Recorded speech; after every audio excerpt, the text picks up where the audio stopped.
Welcome to another episode of Todd's Video Games and More. Today we are talking all things QIX Kicks. This 1981 Taito classic is one of my childhood favorites. Every time I went into the arcade, I had to play at least a few quarters on kicks, and it can take those quarters fast. This is a simple in concept, brutal in gameplay design. Now this one was a fun journey for me. This game came basically trashed. It had been converted into Roc'n Rope, a Konami game. It had been spray painted green and black.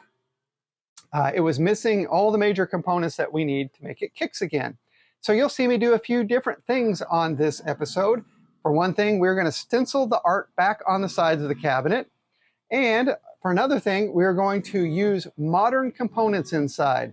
I don't like to do that if I can get away with it, but in some cases, it's the only way to make a safe and reliable game. So those are the kind of things you can expect, plus all the hijinks you're used to with me and Cindy as we work on another arcade project. So I hope you enjoy the ride.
All right, I've had an opportunity to buy Taito kicks. So we're going to head to Martinsville, which is about a 45-minute drive, and we're going to pick it up. It's missing almost everything, and it's been spray painted over, and it doesn't look anything like a kicks, but we're going to see what kind of magic we can work.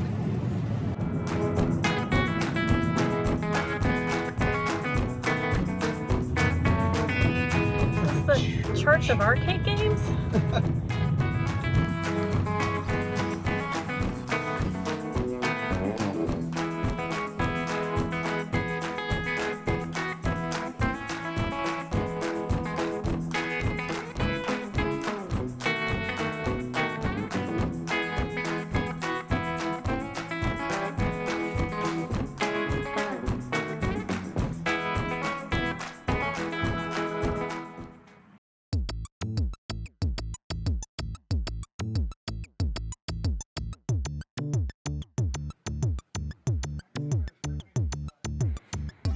Backside.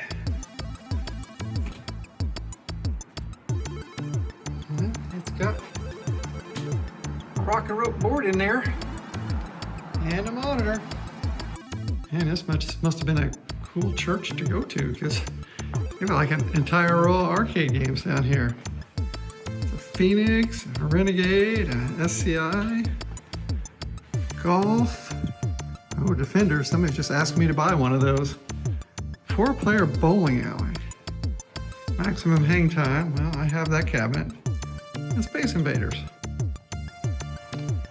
Also, Space Panic and Magical Spot, which I've never heard of.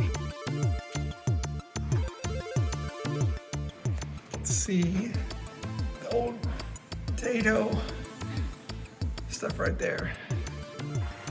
So this looks like it's going to be a bit of a project. You up for it? Yeah.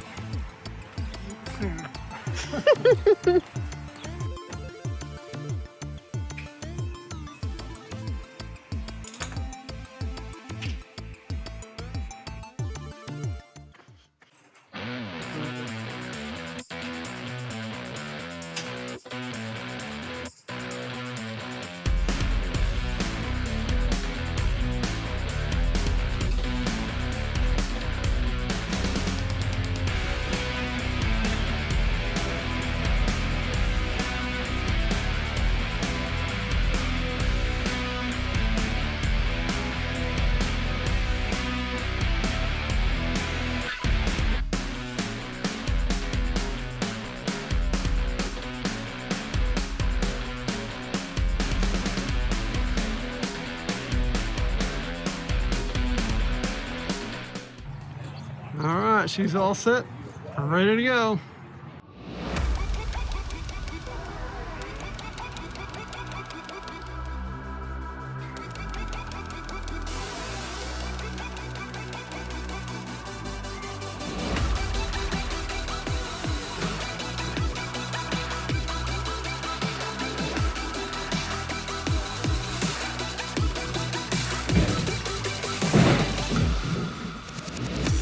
Good job.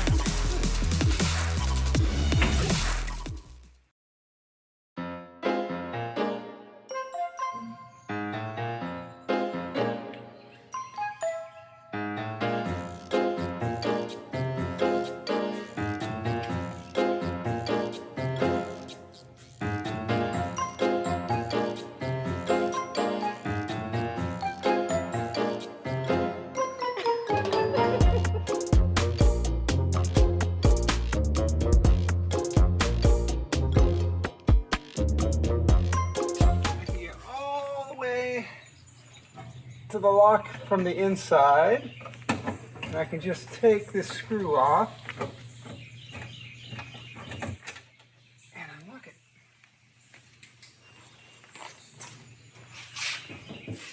Ta-da! Magic! Hey, there's a key. Here's the back door key. I'm really struggling to figure out what's going on in here. So we have a mismatched monitor frame and maybe tube and maybe yoke, which is this part here, with the chassis. Two different companies, two different models. Down here we have where the game is converted to the Roc'n Rope, and we have a lot of cut wires here and cut wires up here. And I'm not sure what these are for. They're thicker wires, but basically all of them are thicker on there. So typically thicker wires are power. Anyway, I'm not sure how this game ever worked in this cabinet.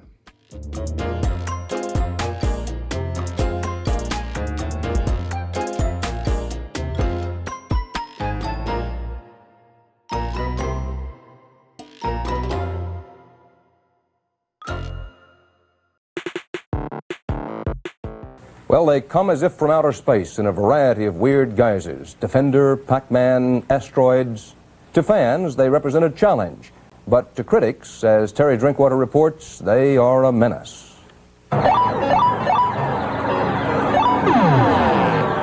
on in. It's almost another world here in the video arcades of America.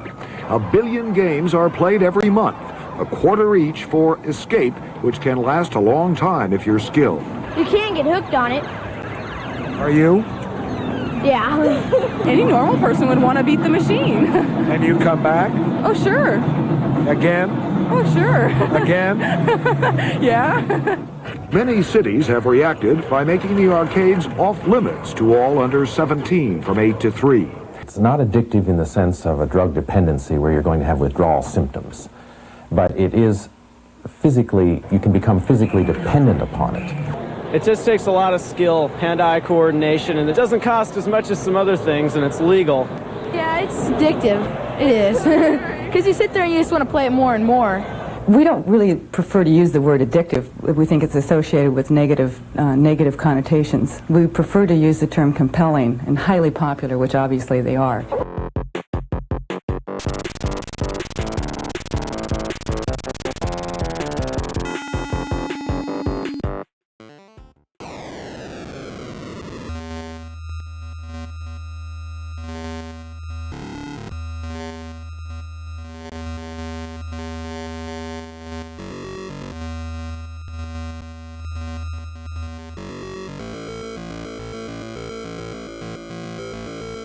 There's nothing really out there like it, and so I can see where it might have been very interesting to approach at first, but it is a brutal game, very difficult to master, and I can see where the average person might walk on and choose something that might get them longer gameplay for their quarter.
we're going to need a bunch of parts. First of all, we're going to need a working board set. Now, I did have someone reach out with an original Kicks board set, but they are huge and prone to all kinds of problems. Plus, they're very expensive, even when they don't work. There is a modern replacement, but right now they're out of stock. Luckily, a fellow collector has one available, so we'll grab it. We'll also need a power supply, but the originals are notoriously bad and get so hot, people resorted to making their own heat sinks. Even collectors avoid them. They're even prone to catching on fire. And I'd prefer not to burn down my arcade. Arcade Shop has the modern power supply we'll need, so we can check that off the list as well. Now we're going to need a new control panel overlay because the original was replaced with Roc'n Rope. This looks good. We'll get that ordered. Now we'll also need a new joystick. The original Kicks joystick is shorter than this replacement Roc'n Rope stick. Now, for the monitor, we're going to need to fix this thing up. So we're going to need some parts. We're going to need a cap kit. And we're going to need an isolation transformer for the wiring. Now we do have to wire up the rest of the cabinet. So we'll just throw a whole bunch of things in the cart and hope that's going to be enough. Now the side art. I'm hoping that the original paint is still salvageable underneath. I think we have all we need, so let's get to it.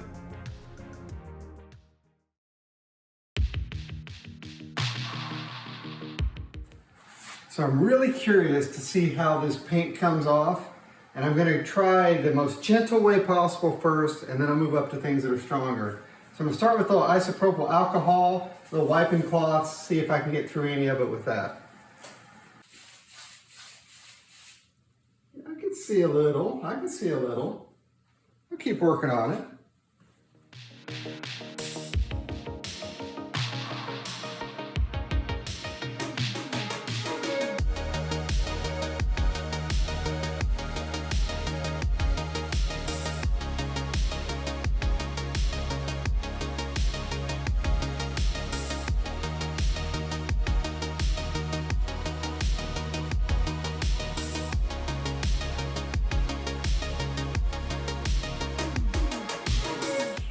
Well, it's by no means gorgeous, and the bottom of this is really hard to get anything off because of all the pitting and expansion of the wood underneath. So I've done what I can. At least we're back to a Taito. Yay!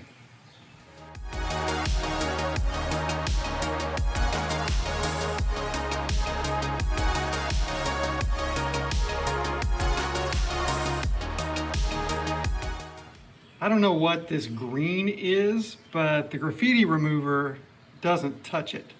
So I'm going to use some stripper on it.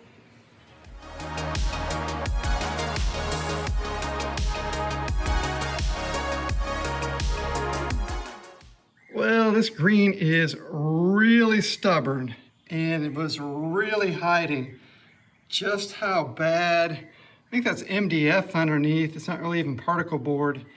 It's just fluffing apart. So I'm gonna try to get as much green off of it, but there's no doubt that I've just got to sand this thing down and strengthen it before I do anything else. Now I've got the sticker off of this side, but there's so much swelling down there. It's the same problem we had on the other side. I don't think it's worth my time to sit there with the graffiti remover and try to get every little bit off, because I think if I walk around to the other side, that even though this is pretty cool looking, well, there's just too much damage. I'm gonna have to repaint the whole thing.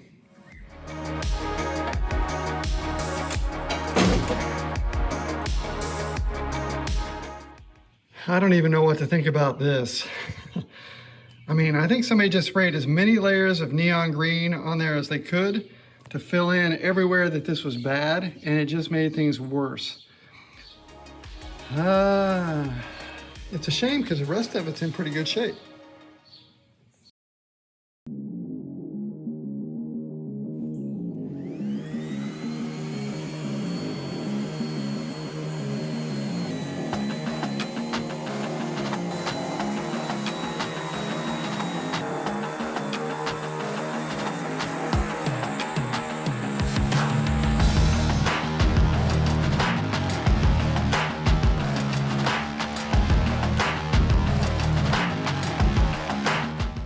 Now that I'm about halfway done sanding, I'm going to add some wood hardener to this MDF in order to strengthen it and give us a surface that we can really sand smooth. So I'm just going to paint it on with this brush.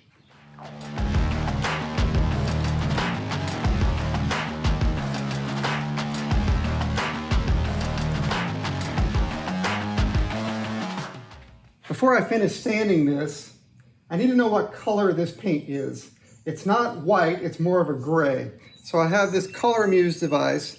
We're going to use it to match, and it's pretty simple. I have the app on my phone. You just hold it up against the surface that you want to scan, hit the button on the phone, scan it, and it will tell you what the closest color is to match.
That did it.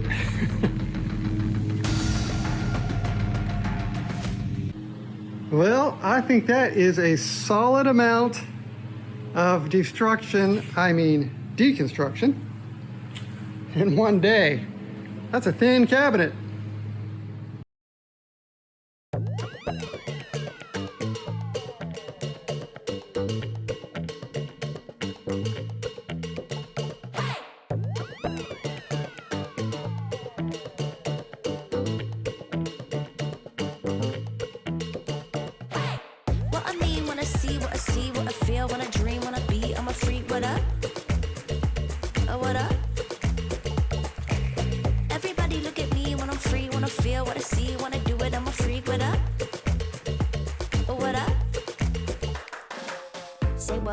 It's hard to spot, give up the drop, see what we got, do what, we got to go, the body flow, too hot to show, the front row, we won't stop.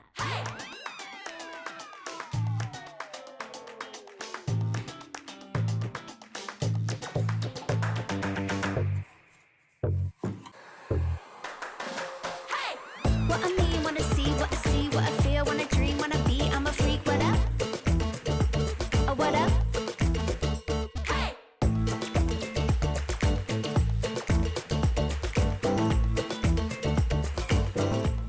And there we have it. Still has a bunch of adhesive on it, but we'll get that off next. Just a little bit here and there, little orangish colors showing through from the old Kicks overlay. But they did peel the old one off before they put the new one on.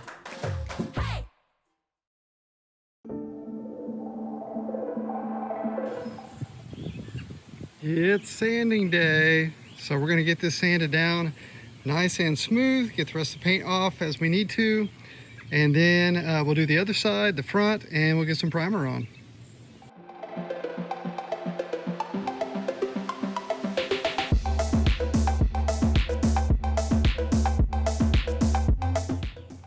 Well, it looks much better now. There's still a few soft spots kind of on these corners, so I'm going to take some more wood hardener. Got it right here, and patch those up before we move on. Now I've sanded it all the way to 220 grit, and it is very smooth now. There's a few little nicks in it, but I'm going to go ahead and put the primer on because I want to protect the wood. I'll be filling things in after this layer of primer gets sanded anyway. So I've got some Kills primer here and cabinet rollers to be nice and smooth, and a 6-inch roller. The cabinet roller's fine. You could also spray it with a sprayer, but since we're going to be sanding it back down anyway, it doesn't make that much difference. And this is a little easier for me to do.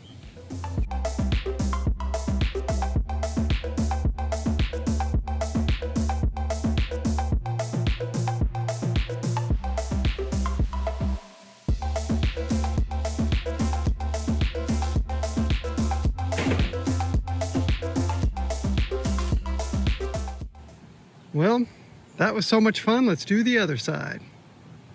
All right, so it's mostly sanded. I put some wood hardener on the softer spots. Let's let that dry right there. And then we still have the front to sand. So I'll get to that now.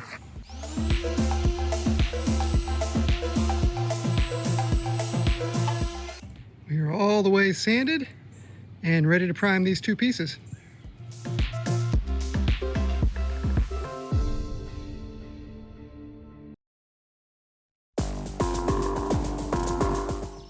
Now we have what I'm going to call the Frankenstein monitor, where we have a G07 chassis and a K4600 series tube and frame. Two different manufacturers. No way is the neck of this chassis, the neck and the yoke go with the chassis, compatible with the K4600. They just have completely different readings. So someone may have tube swapped this entire thing onto a tube, but we're gonna have to check all that. But first things first, we need to discharge this monitor. So this is a source of contention in some of my videos, but the important thing is that there's high voltage under this cap. It's not part of the wire itself, it's really part of the tube. The tube is holding a whole bunch of voltage. Even when it's turned off and even when it's been unplugged for a long time, can still be holding it like a giant capacitor or like a really charged up battery that wants to just flash discharge everything. So there are different ways of doing it. I usually just take a screwdriver and touch it to the frame, but in this case, the connector there under the cap is not at a good angle to touch the frame. So I'm going to use an alligator clip to this. Got a plastic handle. I'm going to use one hand. You don't want to have both hands in doing any of this because you don't want the charge going through your body. This frame doesn't technically have to be grounded because you're dissipating the charge from the tube onto the DAG, which is the coating on this monitor, which is connected to all this. That's a whole nother topic for discussion. So all we're going to do is go under this cap and we're going to go down until we feel the metal clips underneath, which I feel right there. Sometimes you'll hear a big pop. In this case, this monitor has not been on for a long time. It's probably already lost all its charge. And then we're gonna pull this out. And the charge is really sitting down in this hole right here. So it's discharged, and now we can take the chassis out. Now before we can take this chassis out, there's some things we have to disconnect. So there's always gonna be a ground wire coming from the tube that's either gonna connect here at the neck or sometimes down on the chassis down there. So we're gonna disconnect it from the neck board. This one's easy. It's a plug. Sometimes it's soldered and you have to take the solder off. Now we have this wire here. This is the degaussing wire. It's a pair of wires. It doesn't matter what direction they go. And they're in charge of removing a lot of the magnetic field around the monitor once the monitor is turned off. If it doesn't, then sometimes you can see areas of a picture that are kind of brighter or yellower or just a different color. And this automatically triggers every time you turn the monitor on and off. Someone's broken this two-prong plug, doesn't matter because it doesn't matter what direction it goes in. So that's disconnected. Then we have to take the neck board off, and we want to be careful when we're doing this. We're just going to rock it back and forth a few times, and then we'll drop it off like that. So the neck board's done. This connector right here, this goes to the yoke and this is really carrying most of the signal for the power, how it's going to draw the picture. So we have, it's usually 4 different wires, almost always a red on one end. So that connector is done, and that stays up here with the tube itself. Now we have everything else, I think, disconnected. So this chassis is being held down by a little bolt over here. So pop it off. A screw. And then we've got one over here. And they're not really in there all that well. They've just drilled holes down into the frame in order to mount this on the wrong frame. So now we have the chassis completely out, and we can clean it up and do some electronic repair. Now, one way to check if this yoke goes with that chassis is to check our horizontal and our vertical resistances. And we're going to do that using our ohm meter here. That's not the exact right way to do it, but it will give us a clear enough picture of what we're doing. So here, red and white are probably the horizontal. That's 2.2 ohms, which is perfectly normal for a G07 chassis. And if we go to the other section here, we're going to find this is 56, and that is also normal.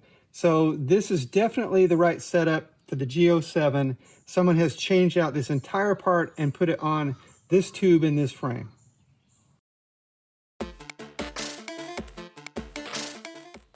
Okay, so here's our monitor chassis. It's pretty dirty. It's very blackened in areas.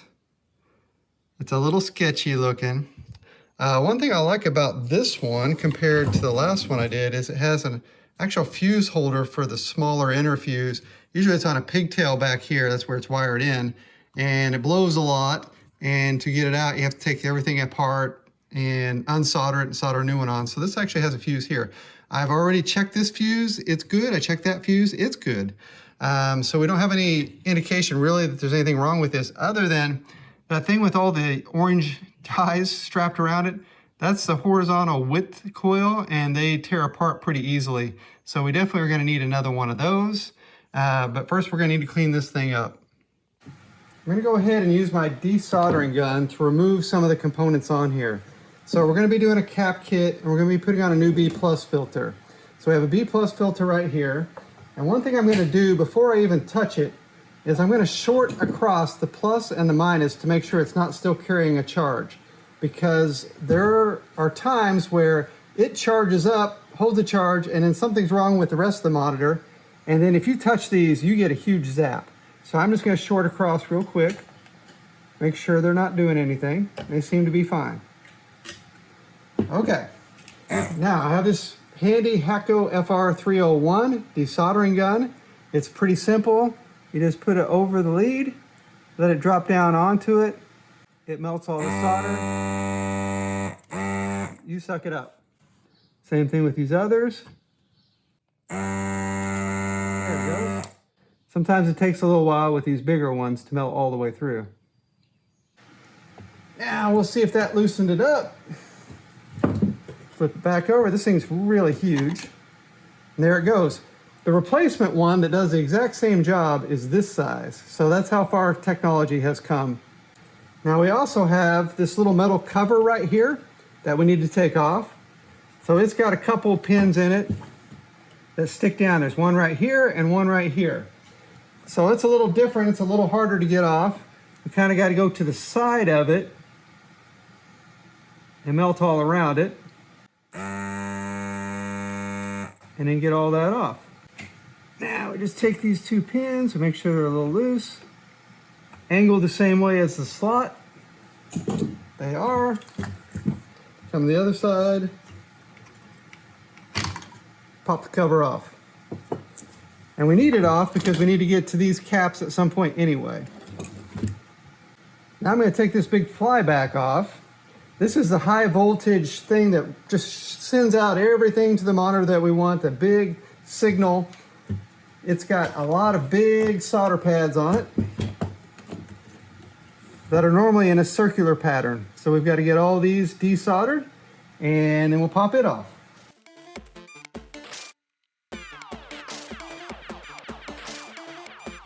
All right, let's see if we can get that to pop off. They're usually on there pretty good. Sometimes they're screwed on as well. Yep, we better take these screws out before we try to take it out the rest of the way. All right, now let's see if it will budge. Oh, well, it'll do more than budge. It'll pop right out just like that. So we have to disconnect it here as well, but we'll get that in a second. Then on the last bit of this, there's a gray cap that was over that. I've just pulled it back, and it's the tip of this or the end of this wire is just soldered onto that connector there. So we'll just heat it up and we'll pop that off as well. And we're free.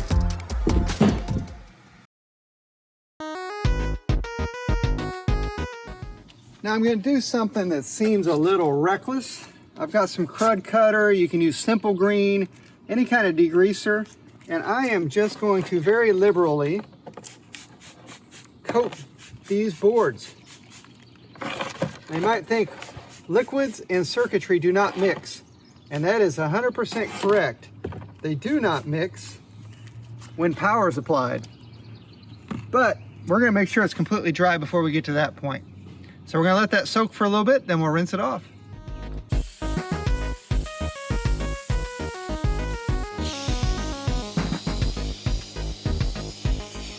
Well, that certainly looks a lot more respectable. Still got our aging on the board, but it's a lot cleaner now. Gives good framework to rebuild. Backside looks nice. So we'll just leave it out here in the sun and let it dry.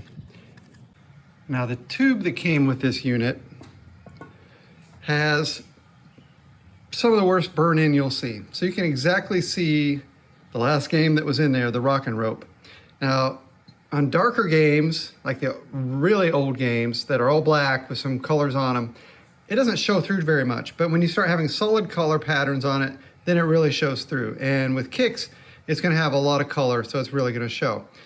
What we can do is we can try to swap this tube with a tube from a television.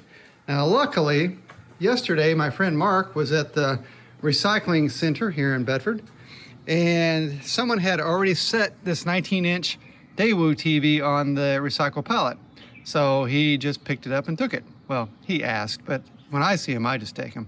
And what I'm going to do is I'm going to take the back off of it, and I'm going to see if the tube is compatible with what we need for our arcade restoration.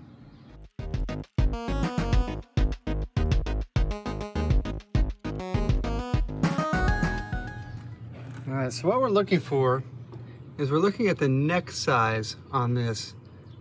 And this has what we call a skinny neck. So where it goes onto that glass tube there, it's really thin. And that's something pretty common on modern TVs.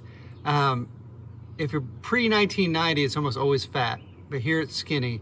And skinny's not good. We can use skinny on some arcade monitor chassis, but we can't on the one we're wanting. So we'll have to look for another tube with a fat neck.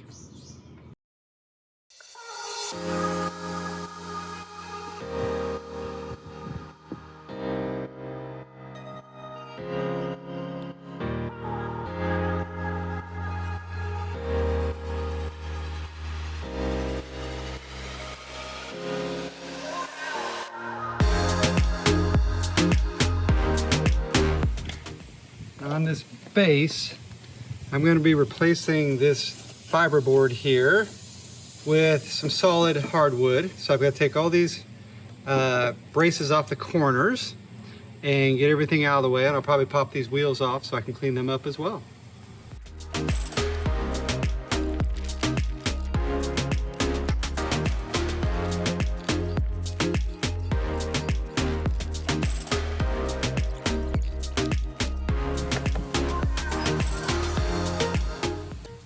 All right, I have everything stripped off of this and all these parts in a bucket right here, along with the metal mesh on the bottom, the air intake. So it looks like that needs to be cleaned up and de-rusted as well. Now for these rusted parts, we're gonna be using Evapor Rust. It's my favorite. You can reuse it You can handle it however you want. It's not dangerous. You can pour it down a sink if you want. And it miraculously, somehow, removes all the rust over about a 24-hour period of time. So I'm going to douse it like this and open another one. Like I said, it's reusable, so we will just pour in all we want. And at the end, when it's done, we can filter it back out into these containers and do it all again. Now for the metal mesh, I've just sprayed on a little bit of this rust dissolver and brushed on with a little chip brush, only because it was a little too big to fit in my container with the other rust remover. So we'll just do this one quickly this way. So here's our piece after doing the rust removal. And it's got a little pitting here and there, but it actually looks pretty good. So I'm going to take some spray gloss, this right over here, and give it a coating so it can protect it from rusting again.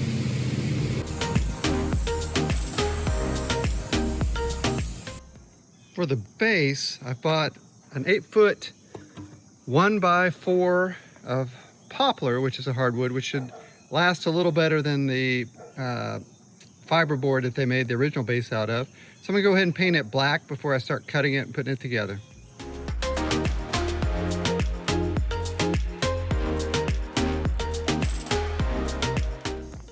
Well, let's see how things came out in the vapor rust. Well, that looks much better. A little paint left on that one from something. Good. We can sand and polish these up the rest of the way. It looks like they were originally painted black. Perhaps. And then for the remainder, we've got all these little bits and screws in here. What I'm going to do is just start pouring this back through an old towel back into the vapor rust container.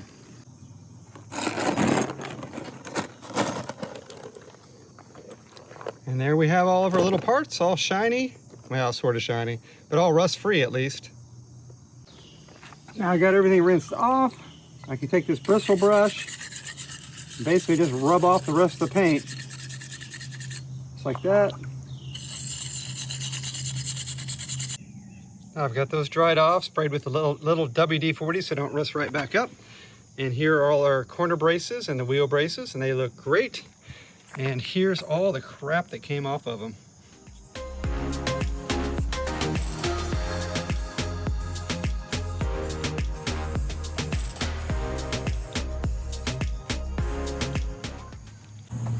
All right, it's time to disassemble this pedestal.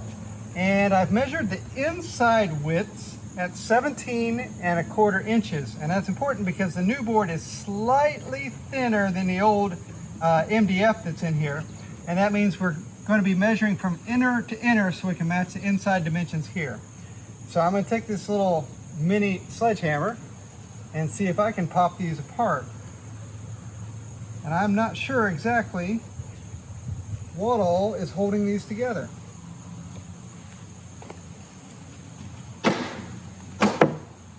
Not much.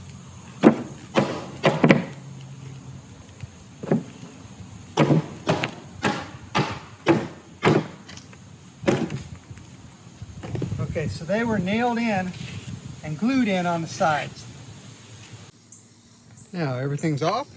Glue is all cleaned up best I can, and we're ready to cut some new boards.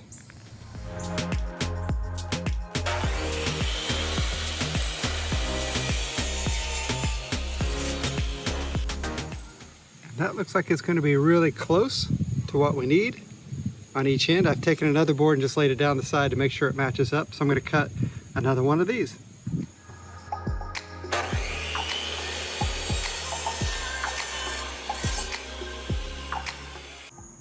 Okay, so here I am. I've got two sides done, and I have tacked them on with the brad nailer here.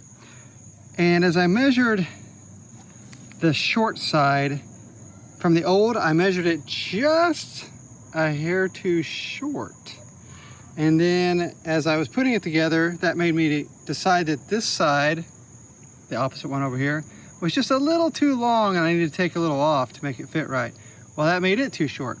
So now I have two good pieces because I took the little bit longer one and made it the right size for this side. And I'm missing the other two. But the good news is I did buy extra poplar because something like this could happen. And I unfortunately have it on the bottom of this space dual right now, helping hold it in place. So I can't cut it right now. I'm gonna have to come back to this another day.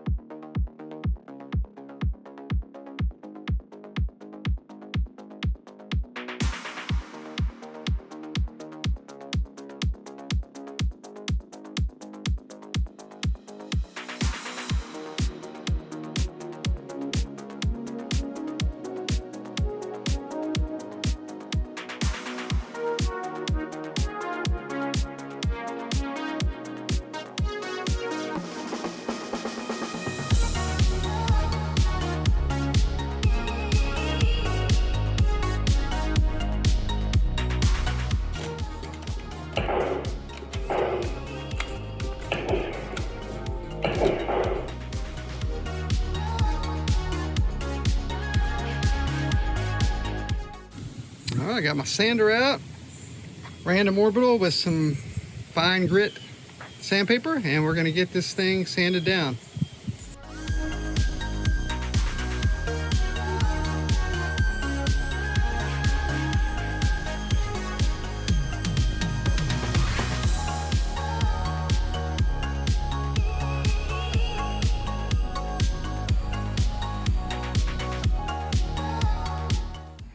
Okay, on this side I've got it all sanded down, but you can see we have some little imperfections here and there. And I've got this glazing putty, this Bondo glazing spot putty. It's really easy, you just squirt it right out of there, you put thin layers on, just spread it out evenly and nice. We're gonna fill in all these little gaps.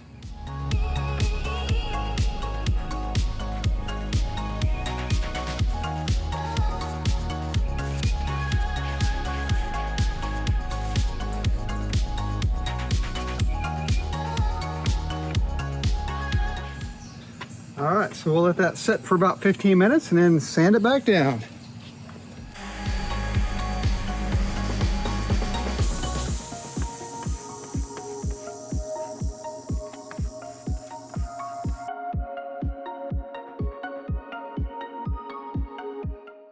I've put a final coat of primer on this, I think.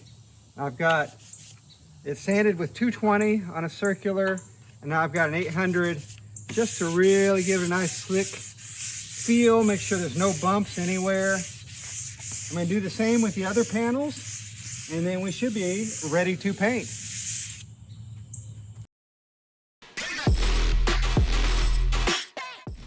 I'm gonna be using Rapid Remover to get this adhesive off, and it does a really good job. It really eats through it fast.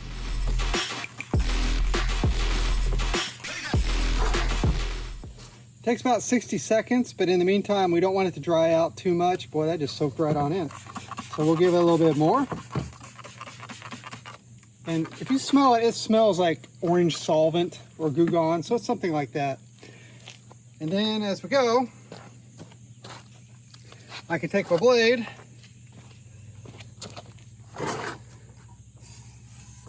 and start scraping up this outer layer.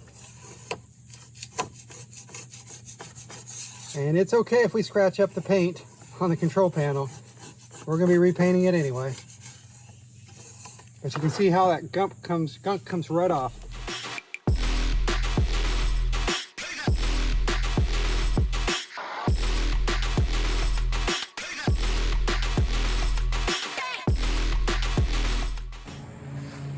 Well, it's all cleaned up, and I'm just gonna let that adhesive remover dry up a little bit. So the whatever sticky is still on there will harden a little bit. You can see the space tool right next to it. So I'll be sanding both at the same time, it looks like.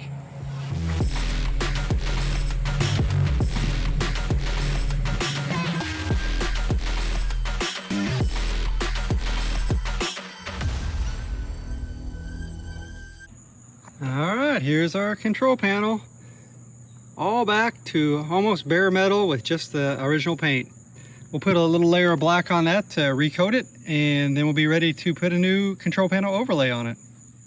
I'm gonna go ahead and spray a little bit of satin black on this to go ahead and protect it from any further rust and to give us a good surface to put the control panel overlay on.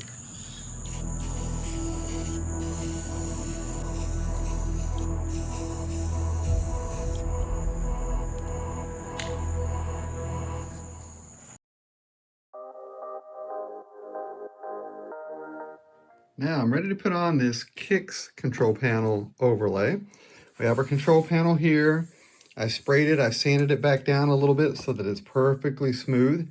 This should be a pretty easy one to do because we only have 2 angles. So some control panels go up and down and all over the place. This one won't be so bad. Now I really like these when they already have the holes cut out for the joystick and buttons, and it's very easy to overlay them. But in this case, what I'll have to do is find the right spot for this by looking through it to the light over here, and then lining it up just right, and then we'll tape it down and get it ready. It has a little curl to this. I've had it sitting for over 24 hours with some books on it. It was really tight. But once we get this backing off, then it should be flexible enough and sticky enough that it won't care about that. All right, so I've got it taped into place temporarily. You can see the light shining through the hole for player 2 start, for player 1 start. It's slightly off, but it's pretty close for now. If I go to the top, we're a little further off. See how that's too close on the slow draw compared to the fast draw? I'd rather the top be exactly matched up than the front. So I'm going to slide it over just a little bit. But for now, I'm just going to leave it taped on here to hold its basic overall shape and let it relax a little bit. Now I have this Kicks control panel overlay positioned the best I can. It's just a slightly off from the art up here and the art down here, but there's not much I can do. The holes are where they are and the art is where it is. So I kind of split the difference. I left it taped overnight all the way around each crease so that it would take the form a little bit better and not fight so much. So I have my tools out here. I've got a rag and I've got the squeegee if I need to push. I've got a J-roller if I need to push harder for the air. And I will have some scissors here in a second so that I can start trimming this up and get this thing on. Okay, so what I'm going to do is I'm going to peel off some of the top layer here. I'm going to work from middle over, and then I'll take this tape off and we'll move from middle down. So, get this peeled up.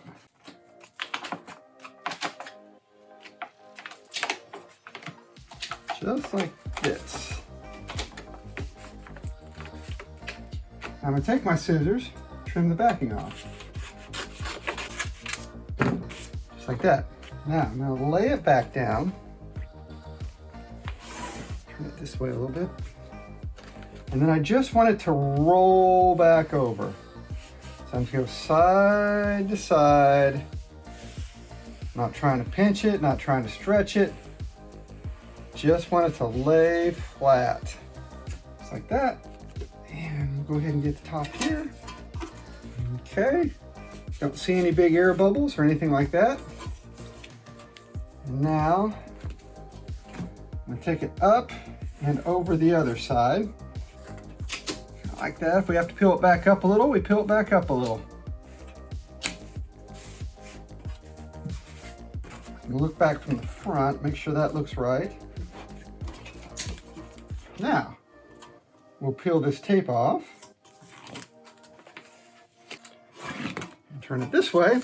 And now we'll start lifting up the backing from this side. Now, we just want it to gently lay down, coming back towards me. So see I have a big air bubble right here, so I'm going to pull it back up. Just a bit. Work that back over. Start working our way over the curve.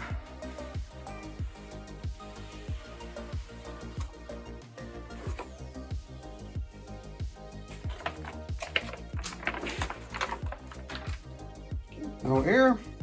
And then finally, the last little lip here.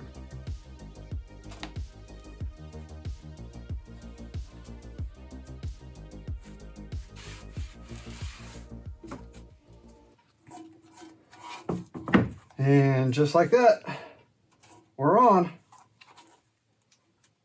So you can see what a nice smooth surface we have. Just like we want. Now we can take our X-Acto knife and we can punch through where we need the buttons to be. Just like this. And we'll just trim it right up against the metal. Just like this. You can just kind of feel it scrape around as you go. Just like that. Hole, a little bit to clean up. So I'll do that for the other holes.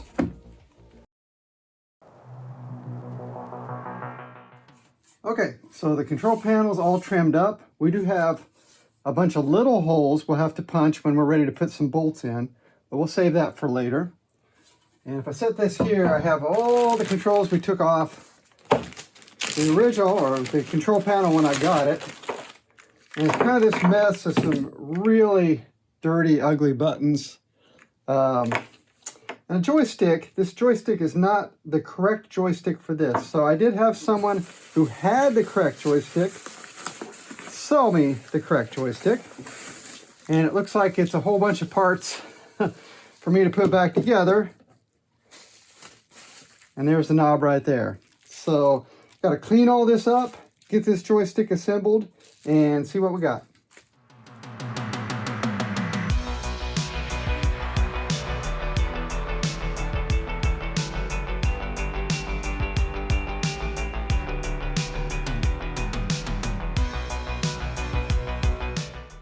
Now, before I put the Kicks control panel back together, I've got all the little nuts and bolts from it, and many of them are rusted, and we're going to want to rejuvenate those.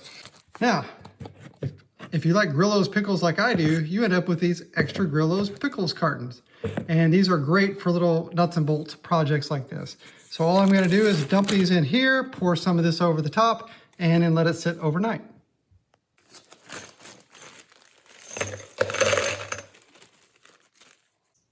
I'm going to take these out because these look like they are zinc coated, little yellow zinc, and it will eat these alive. It'll take that finish off and then you're in bad shape. So these are okay. We'll just clean them up by hand. The rest of the metal parts though, we'll douse. Just like that. All right, so I'm gonna throw this wiring harness in the dishwasher and we'll let it get cleaned that way. Might as well throw the whole overall wiring harness in there too and get this thing cleaned. All right, it's been overnight. I'm gonna pour the liquid back in, just like that.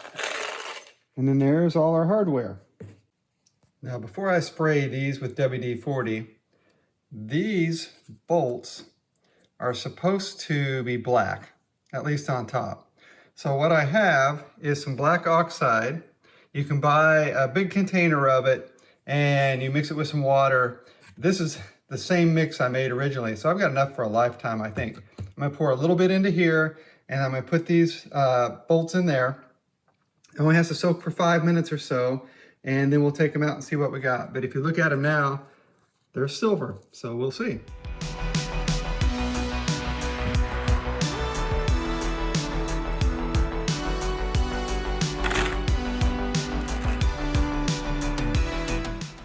Well, it's been about 5 minutes or so, and if we look down in here, you can tell the difference. It's funny because the liquid isn't black, but the metal is now black. So I'm gonna pop these out one at a time, leave them out on the paper towel to dry. And you can see just how nice a job that does. I'm ready to put this control panel back together, and you can see the difference in size between the two joystick shafts that were in there.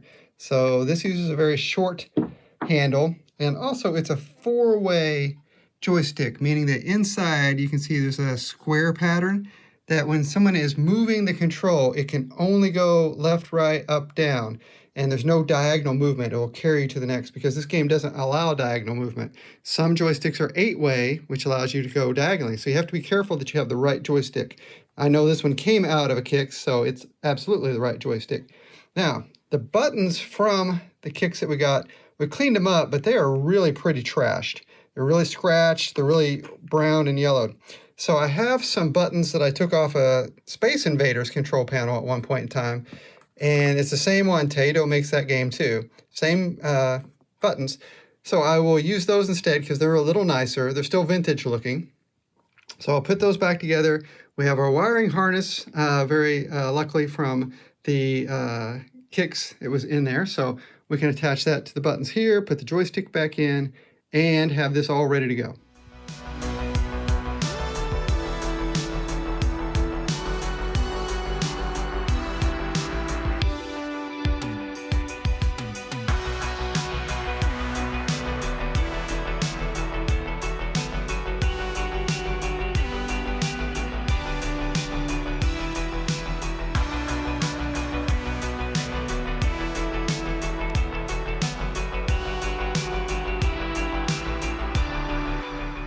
We have it all set up on this side. Nice smooth joystick. If we flip it over, still have a little wiring touch-ups to do where they've clipped the ends here and there, but we'll get that fixed up. And then over here I've got a place to tie that down, so I'll find that clip and screw that back in, and then I think we're basically done with it.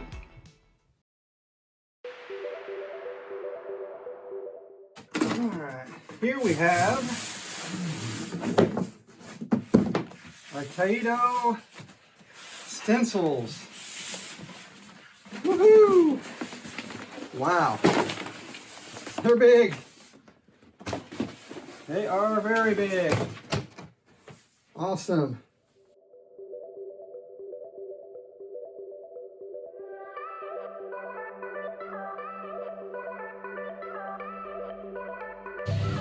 We gotta go to the Home Depot in Jasper for this paint. An hour drive. That looks right. We'll give it a try.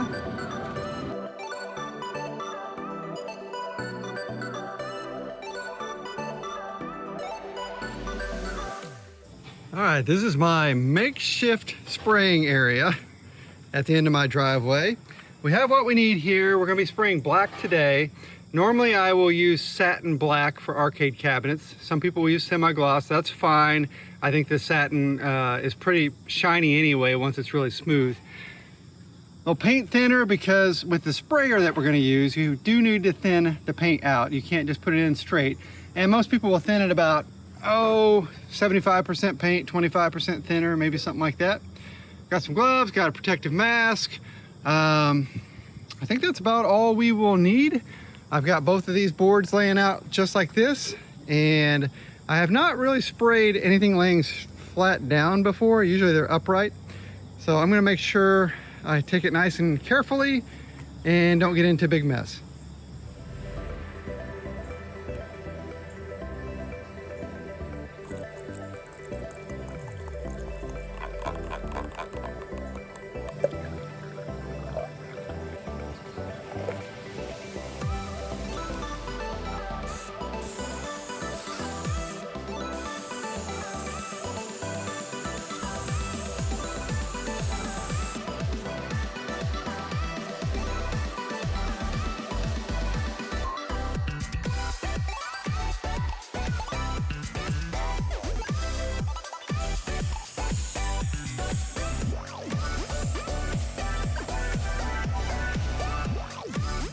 Now, one thing I can see, as this is super glossy right now, is that surface of that wood, even though it feels smooth, is completely pebbled, almost like a golf ball with all the little tiny dimples.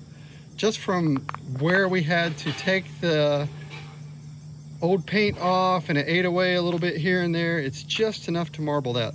Now what I'm hoping is once it's dry and I sand this out a little bit and it's not quite so glossy, that you can't really see that. Plus we also have the coat of gray that's going to go over the top. This is really the print underneath for the Taito.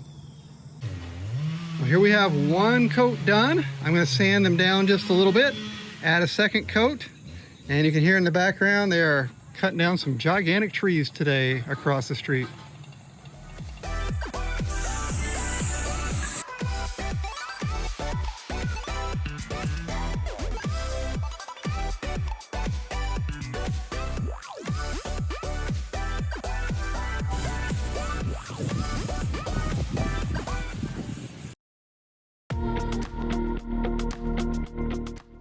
It's time to get back to the Kicks monitor. So here's the chassis that I cleaned out. It's been actually probably more than a month now.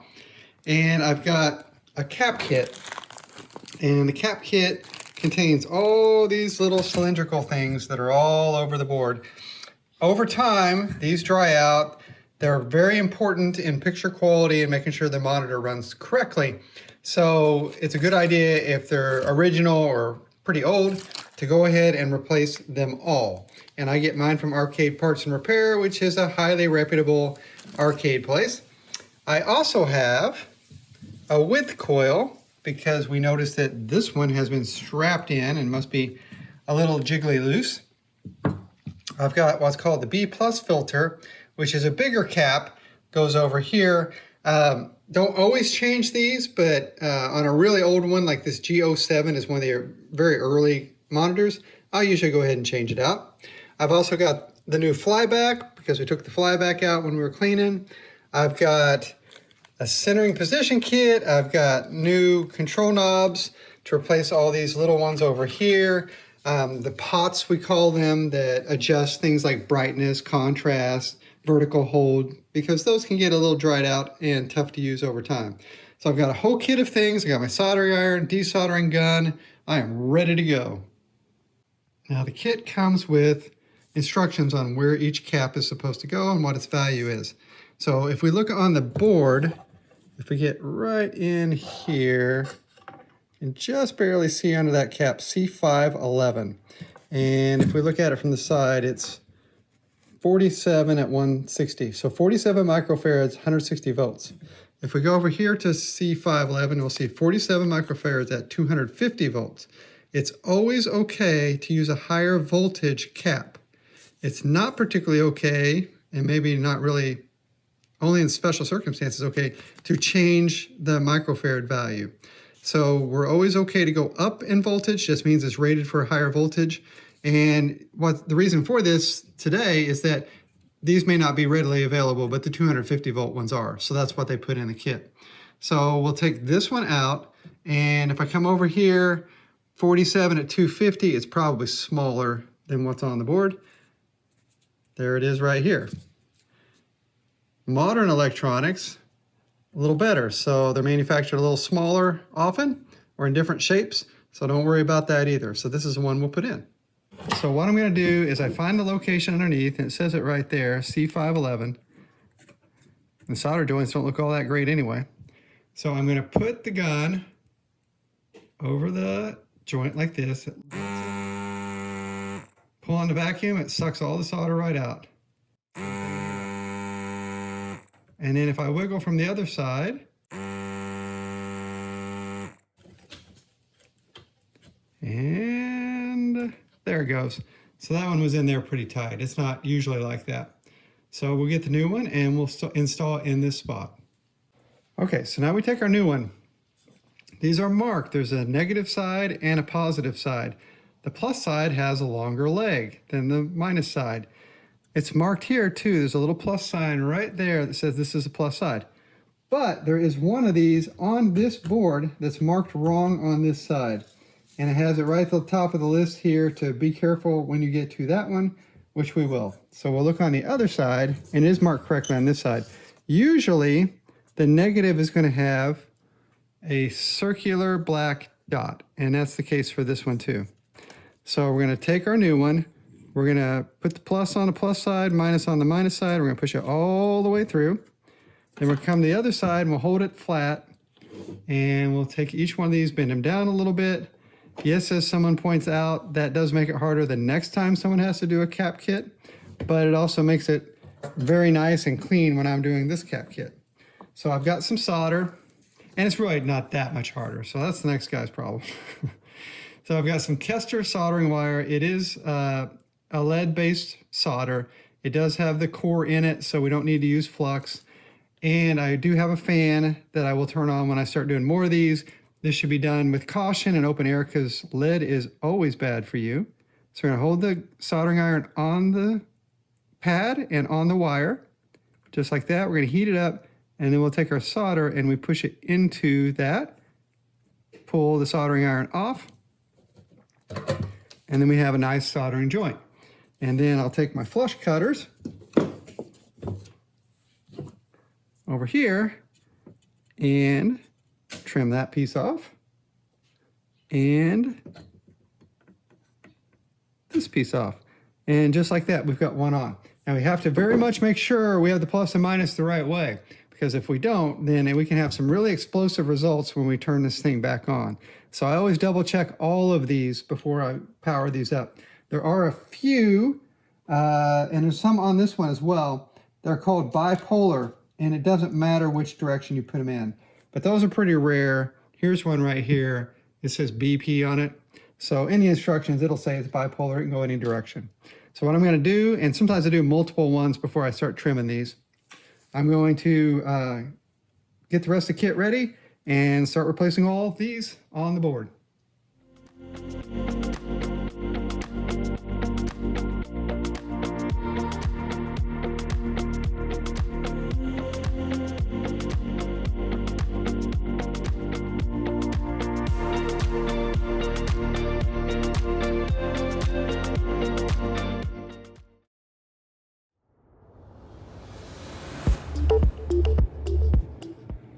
Now we have all the new caps on, plus the B+ filter cap, got that on there already.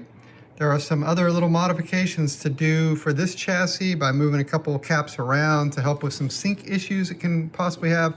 I'll do that. I'll go ahead and get this on, and then we'll do the flyback as well and all the little pots. So there's the carnage from the cap kit. It can be a little tricky getting a new flyback in, because the holes on the board are very specific to where they are. And the pins underneath of these, when I get them, are almost always bent all different directions. So you can see that one is bent to the side and this or that. So what I normally do is I just take a little piece of paper, I put it over the holes on the board, and I punch through all the different spots. And then I know where the holes are. And then I can sit very carefully down on a table, hold them together and look underneath and bend each pin until it hits the hole on the paper. Once I have all the holes on the paper hit, then it should go in on the board. So that's what I'm going to do right now.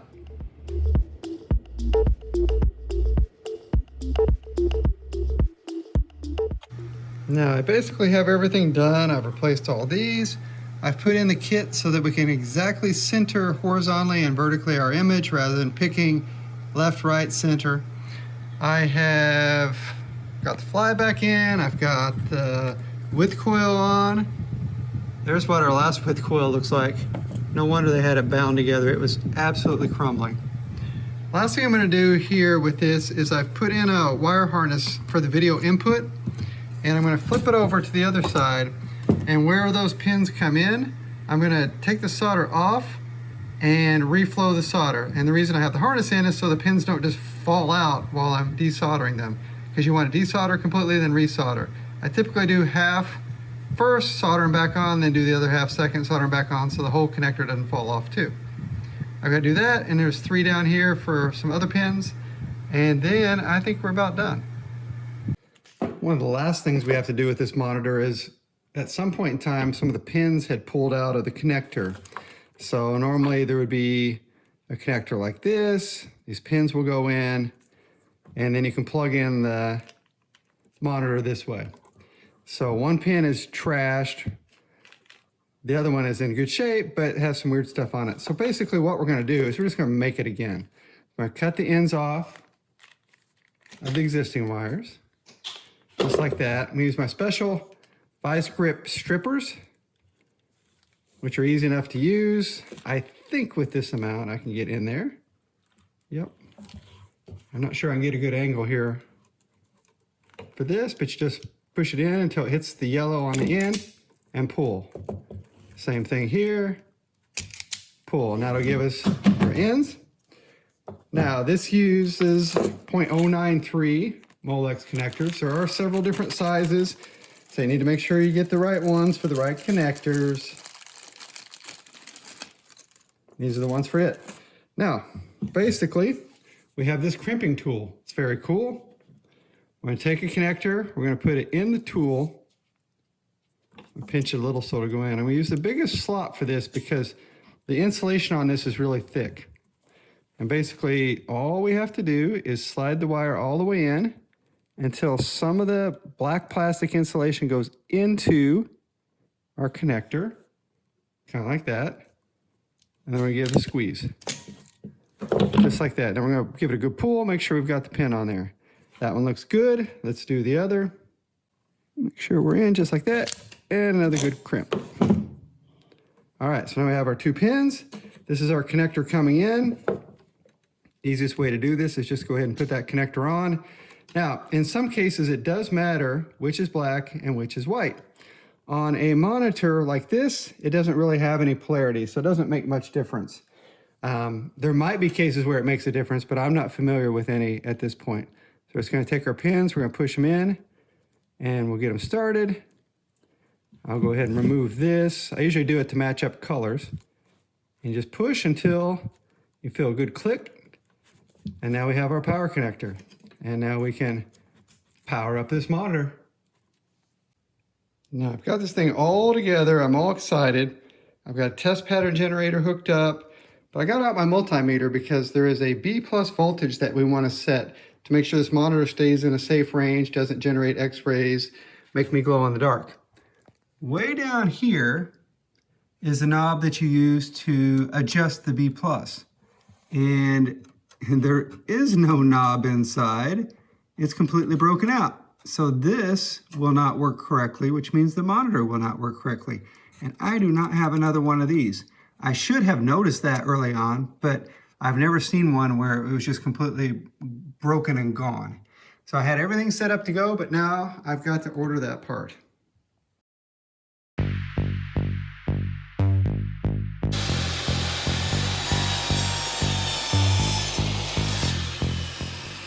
I think I finally have an appropriate box cut out.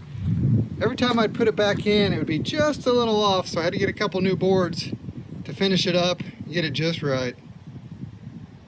All right, now I have my box. So I'm going to take each piece up and put a little wood glue in across the bottom of each one on the inside, and then I've got my nail gun, and we will nail them all into place.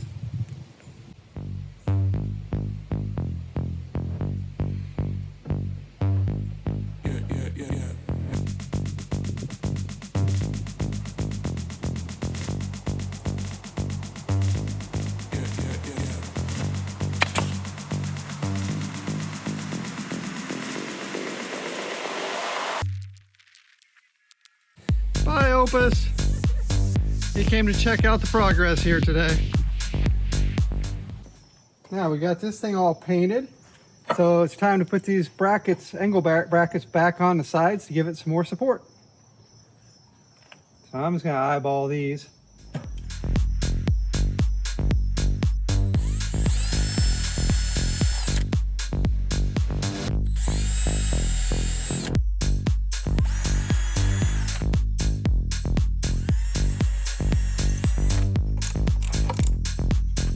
Do the rest in a minute.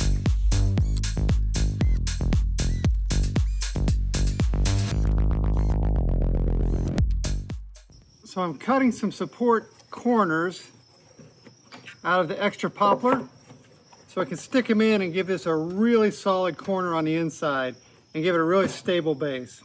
So I'm going to cut these for each corner and then we'll glue and screw them in.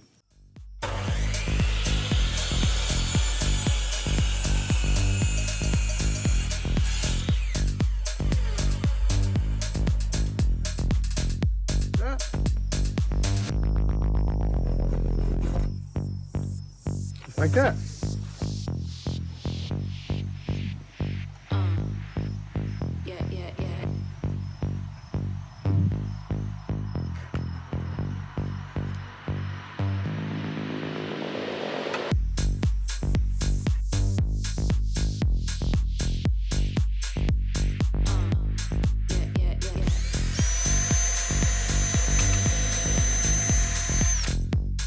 That's not going anywhere. Oh.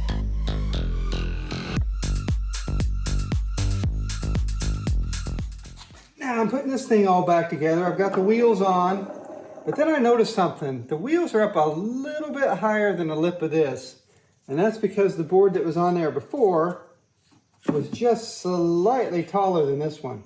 So I had planned on putting some casters on here anyway, but what I might need to do is go ahead and put a board over the top, kind of to get it right back up to this height, just a thin board, and that would give it some more stability as well. So I will figure that out, but I'm going to put the power switch back on, and then I think we've got this back together.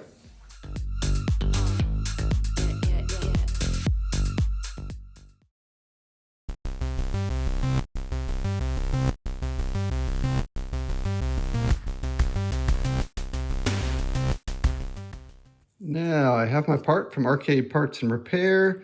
It's the B+ setting potentiometer. So I've got the chassis pulled back out of the frame here, and I'll put this thing on, and then maybe we can fire this up.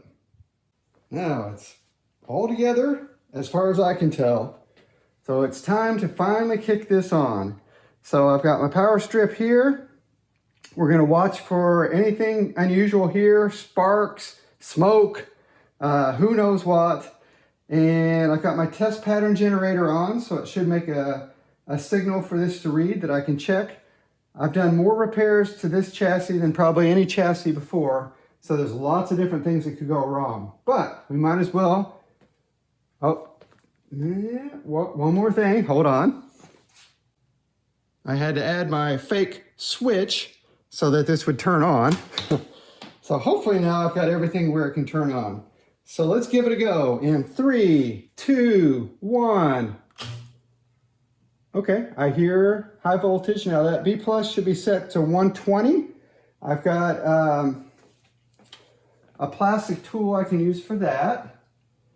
And it is way over here. Let's see if we can ramp that up a little. 121, back it up.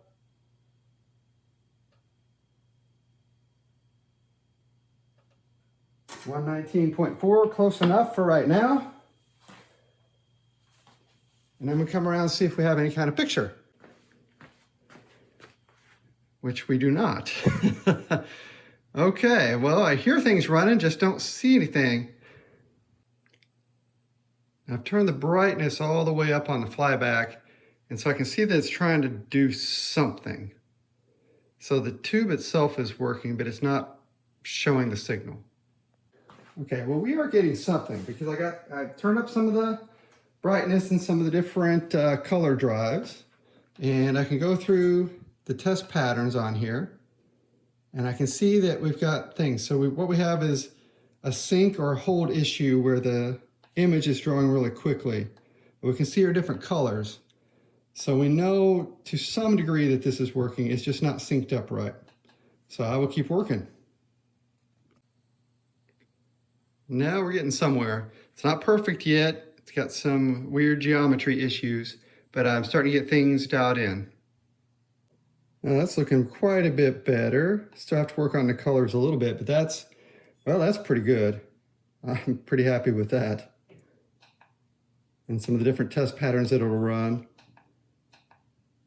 But it looks like we've got a nice working monitor, a good start for sure. And you can also see the amount of screen burn that we have. So that's why we are going to swap this tube out for a different one. Not a new one, but new to it. You did it!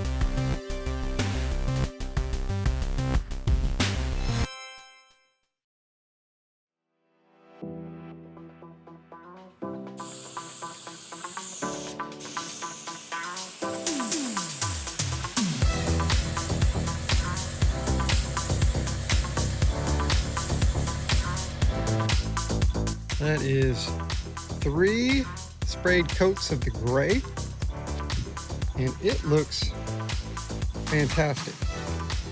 I'm really happy with that.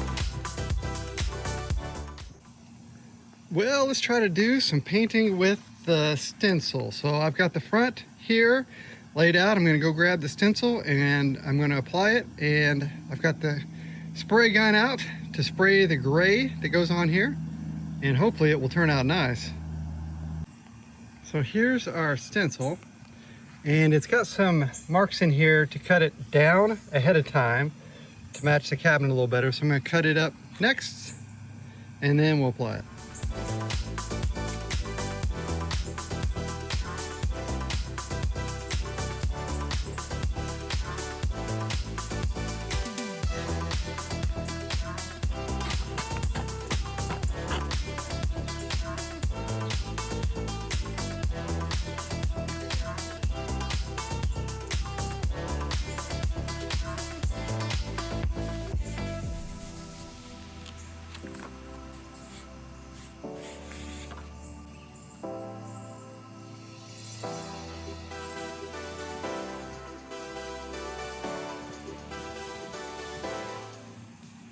right, now you can see where I've got the bottom taped off, and the top, if you look closely, you can see the outline of where the gray is going to go.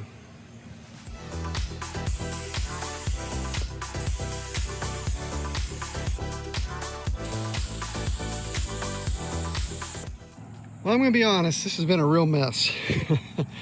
I couldn't get the paint to stick all that well on the first coat, and it had a lot of bubbles in it. And then I had some splotches in it, and then I tried to clean it up a little bit, and then add a little more, and then add a little more. I probably got 6 layers of spray paint on here now out of the sprayer. I want to take this off while it's still a little wet, but right now it's much too wet. I think the paint will just run. So I'm going to wait for the gloss to go away just a little bit more, and then we'll peel it up. Now I'm going to very carefully try to peel this up without pulling the paint off. So I'm going to start sliding it forward.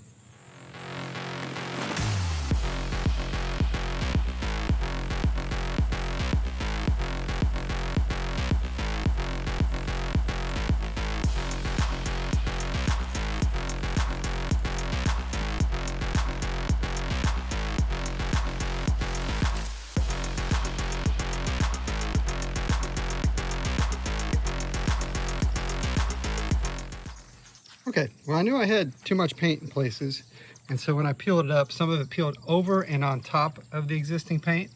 That will be okay, because I can sand that back down a little bit and get it nice and smooth again. What I didn't want to see was it running all over the place, and it looks like we're okay there.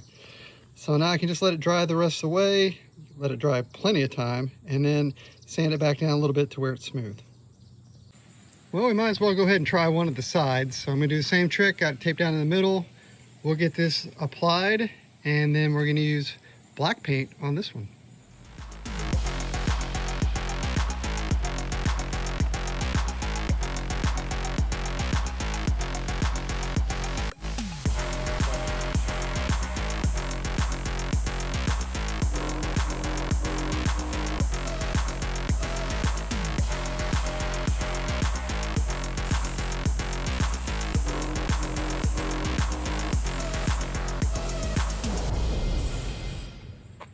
There's a coat of black. We'll let that dry up. Put a second coat on.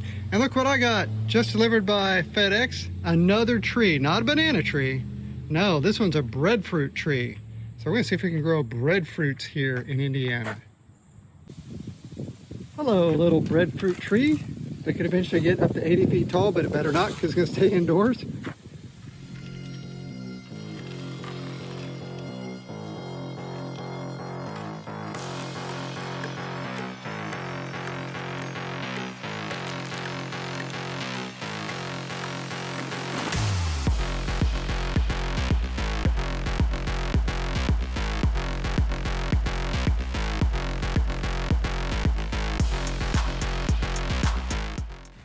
Well, we got some shadows coming in from the trees now, and me.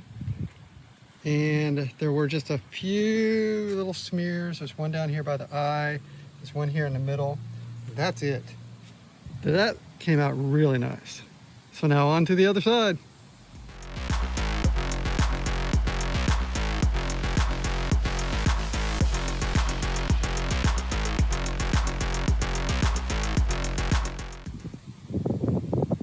Yeah, this side came out, I think, even better than the other side. It's hardly a blemish. Just a little here and there to touch up. Real happy with that one.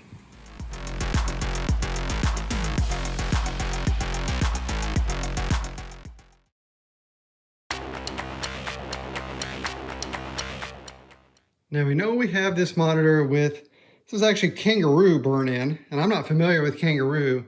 I mean, I know of the game, but I never really played it, so I didn't recognize it right off the bat. But that's definitely Kangaroo. We want to have a fresh new screen. So I've got this tube pulled out of a television at some point in time that someone else was going to make a new monitor out of, but kind of gave up on the idea. So I bought that, and I've got a tube.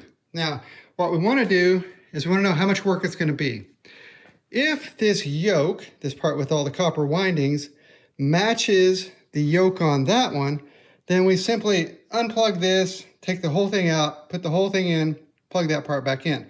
That's easy, but quite often they don't match. So I'll show you kind of how to tell if they are going to match. Now in our replacement tube that has no screen burn, pretty easy to tell what's paired up because they're taped together.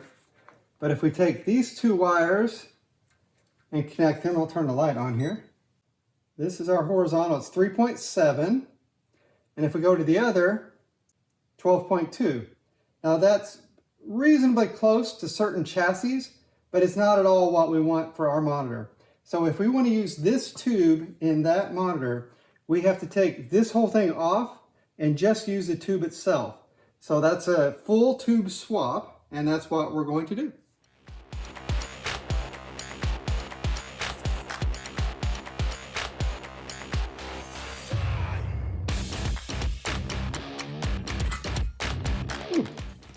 That was relatively easy. So there's our yoke from the old one. We don't want this yoke. We just want that tube.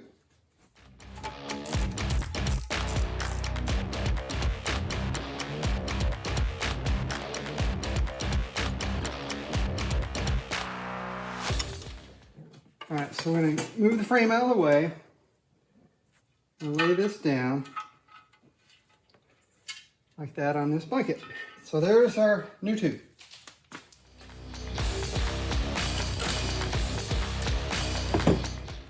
Now before I take this yoke off, these rings right here, these plastic rings, those dial in the convergence. We want to keep them where they are, but when they come off of this, they're going to go all over the place. Now I believe normally you'd want to use the convergence rings from the tube you swap in, but the tube I'm swapping in doesn't have any. So I have no choice but to use the existing ones. So I'm going to mark them with this white marker right across the top where they started out. Because if I screw it up, getting these all over the place, at least I know a baseline where to go back. And if you've done this before, you know exactly why I'm doing this. Because you can spend hours trying to figure out where this stuff should be for the right picture. Now there was a little hot glue under this, so I basically wiggled this gently till it came up, and then I scraped a little bit off with my knife. And then we can slide these off. Get the yoke off. This is the yoke we want to keep. So I'm going to clean it up a little bit while we have it off. We need to take this tube out of the frame and put the other tube in.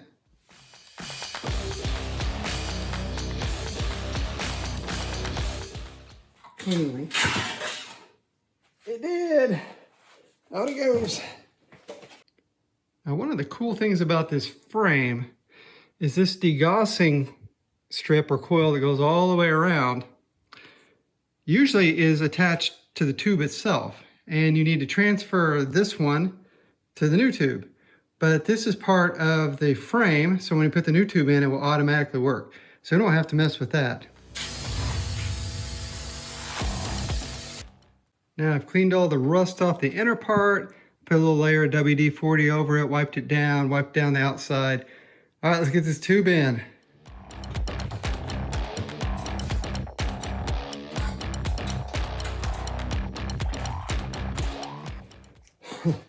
All right, I was able to just by a whisker get this thing to fit in here. And I am sweating, partially because it's 91 degrees outside at the end of September for no good reason. And the other is that this thing is making me really nervous. But I'll get this thing bolted down the rest of the way, and then we can start hooking it back up.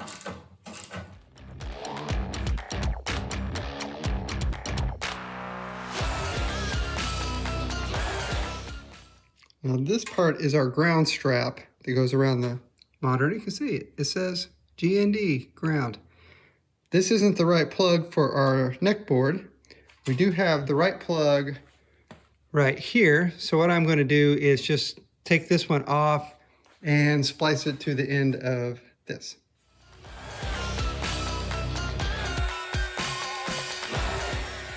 Now we have our new connector. It's all back together now. So there's some things you want to check anytime you start up a monitor. I always want to make sure your flyback is connected here at the anode cup. Make sure your ground is connected back to, if it's going to go to the neck, which is normal here. Sometimes it's the chassis that's connected. We've got everything connected in here. Our degaussing strap. I think I probably said degaussing earlier because that's my habit. Degaussing is strap is plugged back in. We have everything. So I have my TPG, my test pattern generator. I'm going to turn it on. And then we're going to fire it up. Now I can tell you what I would expect is this picture is going to look terrible. So it's going to be washed out. It might be too white. It just isn't going to be right. And that's because when I put this back on, the distance between it and the tube has a lot to do with the purity of the image. So that's the first thing that we'll end up having to change. These little rubber wedges, which have popped off, and that's not uncommon, control that distance a little bit, and then we screw it down and hold it there. The image could be rotated. If this is rotated, it can be off this way, and then it'll diverge on the sides. The colors are going to be way off. None of these are probably going to be dialed in, and that is each color's convergence, basically. So there will be a lot of work to do, but I just want to make sure the monitor comes up and I've put it together correctly. All right, and the illustrious Cindy is off to stage right or stage left, depending on which direction you're looking, and is going to watch and see if this thing explodes on me and laugh, I think.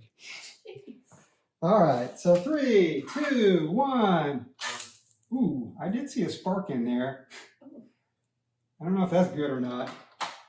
It was on near the frame. Oh no, there's our image. Gosh, that's not even that bad. It is rotated quite a bit, and you can see we have some magnetic problems up here in the corner and down there in the corner, but that's okay. And the focus will be a little off. So this angle is from the yoke, so all I have to do is turn the yoke a little this way. Now this is where it gets a little hairy because I would like to be able to turn it while I'm looking, but I also don't want to get my hands in there and get electrocuted. And there are places you can touch and places you can't touch. But what I'm going to do is put on a rubber glove and only touch with one hand and do all that way. And then I'm just going to grab the plastic on the outside. I'm going to twist it. Just like that. And we want the green to look really green. Well, other than the magnetism, the green already looks really green. Now this magnetism on these corners could be part of the purity issue. Let me go back and forth just a hair. Now it's getting worse when I go that way. Nope. Well, there we go. Okay, I know you may be seeing streaks going through from the tracing lines. It's all perfectly clear to me. And now it's pure green, so our purity is set. So now I move the yoke back just a little bit to get rid of the discoloration in the corners. Okay, we are really fortunate to be this close right off the bat. So this is where we're going to start moving the little dials. We've got some green lines, some red, some blue. The goal really is to get the middle as close as we can. We want that to be super sharp, and then with the edges, it's going to almost always drift off a little bit. And there are other things we can do to make the edges better with little strips, convergence strips they call them, to try to work on that. But right now, I'm just more interested in dialing in this picture. Now, I don't know how it looks on camera, but that is a gorgeous tube. And here's our final position of the rings. All that playing around, and I really only moved a couple this way or that way. So no major changes from where it started. I didn't even realize it. But this monitor is ready to go as soon as we put that whole kicks cabinet back together.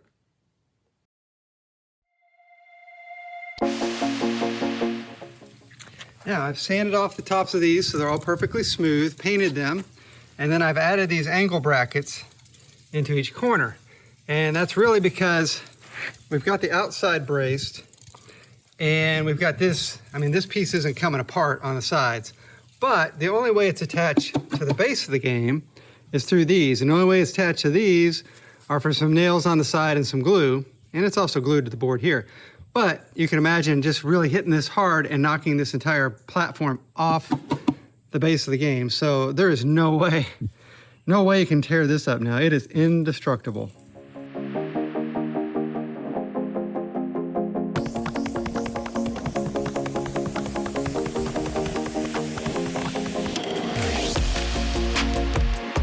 Now I've added casters and I've put them as far forward as I could and as far back as I could to keep the center of balance centered between the best we can with this cabinet. And it's not going to be perfect, but they're plenty far apart. I've seen worse on games before. Yes, this game will stand up higher than it did before because normally this would be on the floor. Well, and this was a little higher, maybe a ½ inch higher. So we've added a couple inches maybe to the height of the machine. That sinks way down into the carpet. And in the end, most of this gets down in the carpet and we're just up a little bit. And that's fine with me. I have never noticed it on a game. So I like them because I can roll them around and water does get in, even if you don't want it to, even in my basement, sometimes it does. And we do not want any of the water hitting any of the games.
I'm gonna make sure after all that, this control panel here still fits in and we didn't do something strange, but I can't imagine.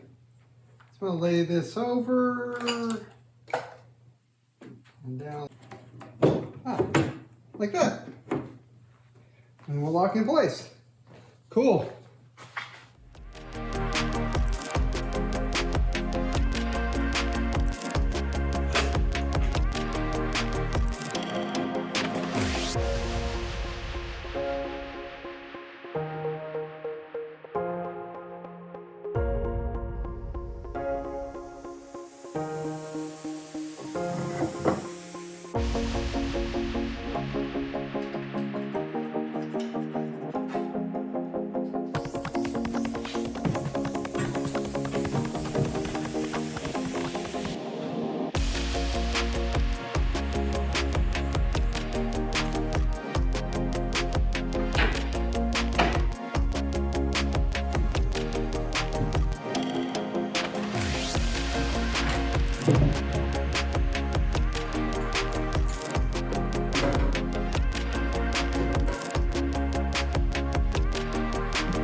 Well, I might as well get this off the coin door itself so we can finally get it painted and put back on the cabinet.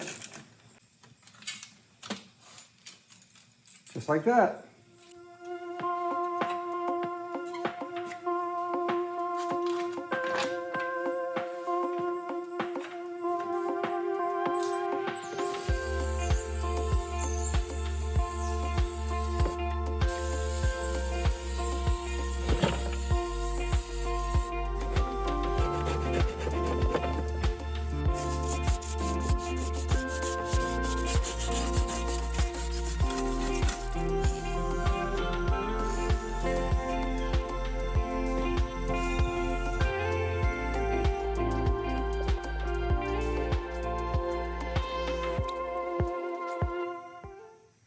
Now that is one coat of the hammered black. It's still wet. I brought it in here in case of rain. But you can see how well that covers and how it leaves a little bit of a texture just like the old panel had. Same thing for the frame over here. So we'll let that dry and then we can either put a second coat on if I need to or reassemble. We're not too far away from wanting to put this Kicks Marquee back in. This is glass. This is the one that was on there before that we peeled the overlay off of, and we've got a little damage around the edges, and we've got a little damage around this blue. So I've got some different paint markers. They are oil-based paint pens, basically. And I've got a couple different blues. It looks like that's the correct shade of blue. This one is a little dark, maybe. But we can try them out, and we've got black to do the black, and we'll see how it looks.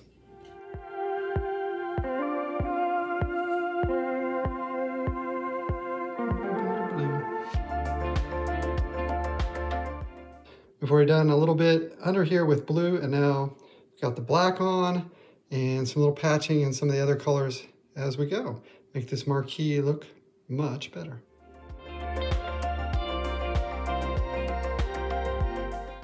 Now we have all the missing parts here in the monitor glass. I don't think we can match the blue yet. I don't have a marker for that. The orange, I think we might match pretty well.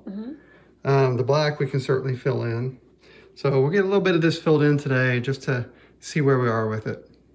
All right, so we have done, or Cindy has done, almost everything on this side now. You can see all the black filled in. That's a lot. Good job. Thanks.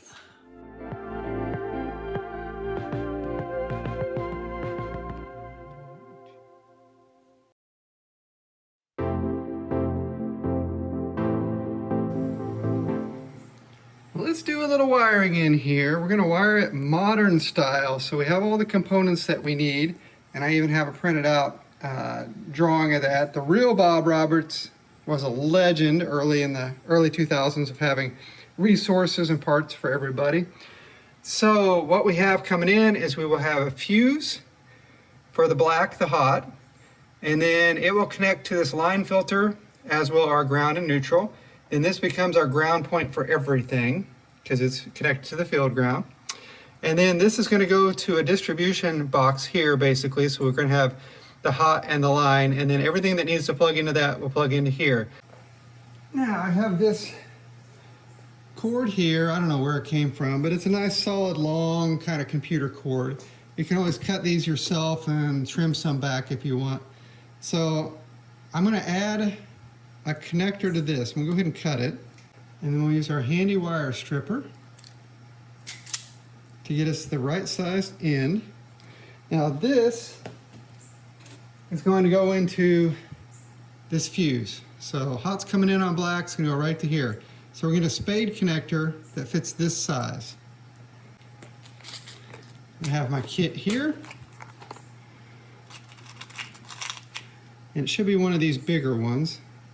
And we'll put an insulator on it, but to be honest, it's touching a fuse box or a fuse block that's exposed. So if you touch the fuse block, you're gonna get shocked anyway, or you can. But we'll be polite. We'll make it look nice and neat. So I'm gonna twist this in, go ahead and put this on here. I better make sure this actually does fit this.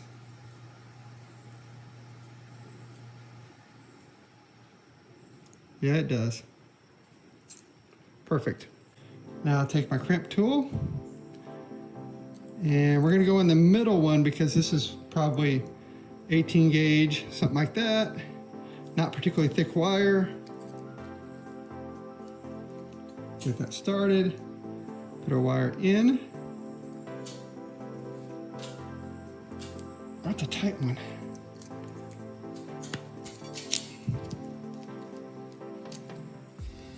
Just like that, and we have our connector, and then we can pull this up. So that will connect to one end of the fuse. Now, the other two are gonna go to the line filter, and what I'm gonna do with them is I'm gonna put a 2-prong connector on to connect it there. So if we ever need to pull the power cord out, we can. So I will get a connector and we'll get those ready. I have this connector kit of Molex. They're 0.093 pins.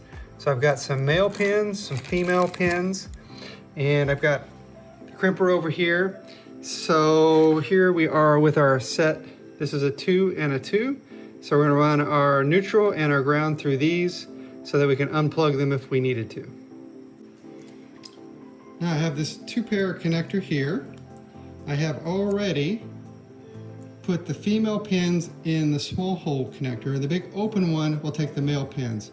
So small holes, females, big opening, males, and the male pins are prongs and the female pins are holes, and you can probably guess why they are named that way. Give it a nice tug, beautiful connector. Now when we want to go in, I just put the 2 connectors together, and there's only one way they'll go. like that. And we know the white is going to go to blue, so we'll just slide the white pin in until it clicks. And then we're going to do the same with the green, and then we'll have a connector just like that. Now we have everything coming in. We have our fuse, we have our other wires, we have our line filter. Now I've made another connector from here, and this is going to run the line and the neutral all the way to the switch in the very back, way back there. This is going to go into our little mini distribution block. So we just have one connecting on one side. We may have a lot of connectors on the other as we go out from this. But on this end, we're going to use these spade connectors. I don't like them so much. I don't like crimpable connectors like these. I just don't think they hold as well. They make me a little nervous. But the process is pretty similar. We're going to take one wire at a time, and we're going to take our same tool that we use to cut wires, has crimpers on the inside here, so there's a lot of leverage. And these are insulated crimpers or insulated crimps. So we're going to use the insulated part here, which has the blue, the red, and the yellow all together, meaning it will do all the colors. We're using red because it does 16 gauge and higher, well, smaller wires, but higher gauge wires. And so I'm going to get it kind of set in here like this. And this is the one thing I'm not very good at. There's a metal piece in the middle. That's what we're trying to catch. We don't want to be all the way on the very edge. We want to be about right there. So I'm going to hold it a little bit. I'm going to slide this in. And this is what gets me, is it moves around while I'm trying to do this. Slide this in until the wire is going through, and I'm going to give it a really good squeeze. Now, it's easy enough to check. Just pull real hard. If you can't pull it off, you got it. So we'll do the same thing with the black. Now we have both crimp edges on. We can go ahead and put them into our little distribution box, like that and like that. And then we'll just tighten these up. And here's this one. So this will go in something like this. Hopefully not wobble around so much. We'll attach it to the bottom of the cabinet like that. And then now we can attach this to that, this to that, the fluorescent lights to that, whatever else we need the full 120 volts for. Now we have ends on this to connect. Coming out of this, this is going to run to the monitor. So what I don't want to do is put a similar plug here, because if someone mixes up a plug, then they might plug the monitor directly into hot somewhere else. It needs to come from this. So these I'm going to solder and put some heat shrink tubing over whatever cable we make. That's going to run up, and I'll just move the camera here, up to here. This is our monitor connector, and this is a plug that fits it. So we will make plugs for this. We'll just have to take some wire and do that. The good thing is I'm going to do this over on the bench while it's easy, while I have this out, and get our wire ready for that connection.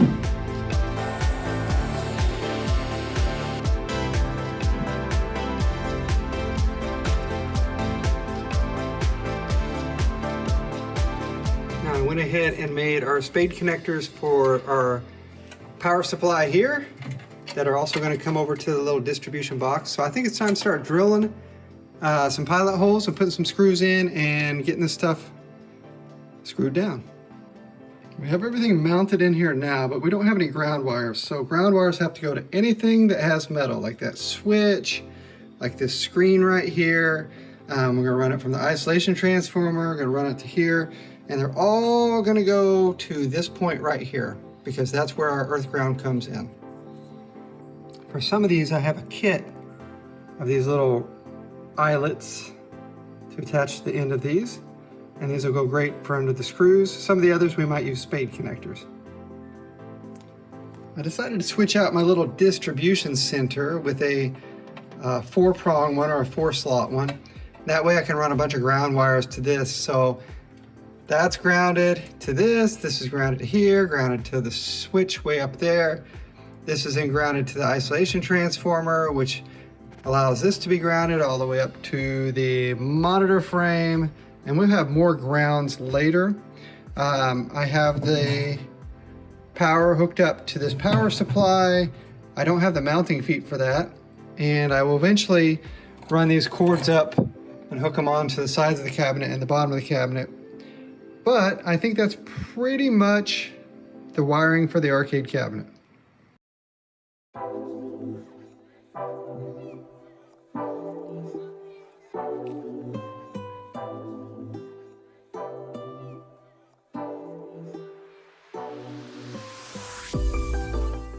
So I have this Konami harness wired in. I don't have the controls or coin door or anything like that on the other side. I have the monitor hooked up. I have all my power run. I've looked at the schematics. So the yellow is +5, the black is ground or common. Then we have our 12 volt -5 volt to this board. I have no idea if this board works. I mean, I would assume it doesn't, but I want to test and see if the rest of this works. So I'm going to plug it in and we're going to kick it on. Okay, I've turned it on. The monitor is making a bunch of racket. Just a bunch of crazy lines on the screen right now. I'm going to check our voltage down here. 2.1, and I see smoke coming out of this. So I'm going to turn everything off.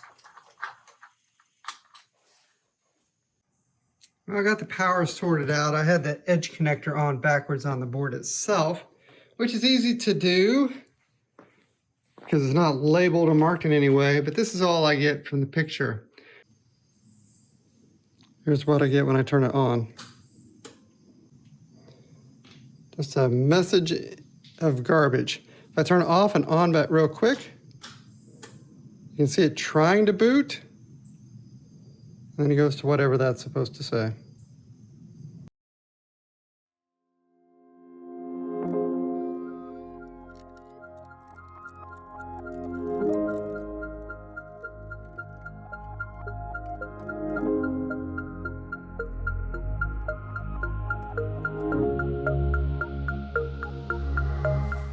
All right, now I'm going to put a lock on it. I have all my locks are exactly the same, so that when I go from one game to another, it's easy enough just to grab a key and get in.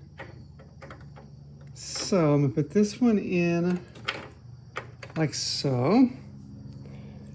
And then it's got a little nut to thread on the back,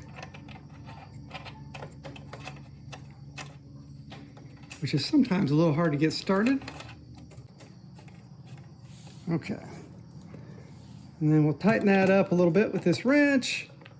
I've also got a socket if I need them to be tighter, but they don't need to be super tight. So there's that. Now we have the latch that's going to catch on the inside of the frame of the coin door. So we need to see which way we're going. So we want to lock this way. So this would be locked. And it's got a little screw here. Okay, now one thing I know is going to happen is there's a distance between these two, and in some doors there is a catch that sticks out that you want to catch. In other doors you have to bend this back in so it catches. So let's give it a try. Okay, we shut it, lock it. We don't want much play. It's not a whole lot of play, but it's a little play. So we can open it back up. I can very simply turn it this way a little bit. And then all we have to do is bend this back just a little. You can certainly take it off if you want to, but we're just doing it just a little. So we'll lock it in. And now we have no play when it's shut. And it easily unlocks, pops open, shut, lock. Perfect.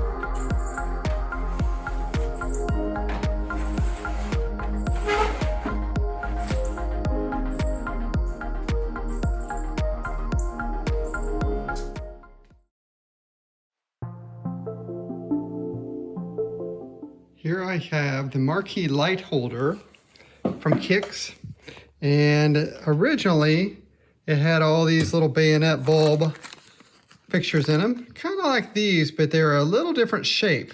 So I'm going to see if these will work. I've got a picture of where each one belongs on here. So I'm going to mount these, and then I've got some wire to wire in all these and some connectors, to make some connectors for it. We're just gonna see if we can make one almost from scratch. Well, the first issue is that each one of these stands up a lot higher than probably what the other ones did. So that's gonna put that really close to the edge of the marquee, which will make the light really bright right behind it. So I think I'm gonna have to bend these into a different shape so they lay down a little bit further into the tray. Oh, I don't know about that. These bend really easy. Back in my mom's garage once again, using her vise.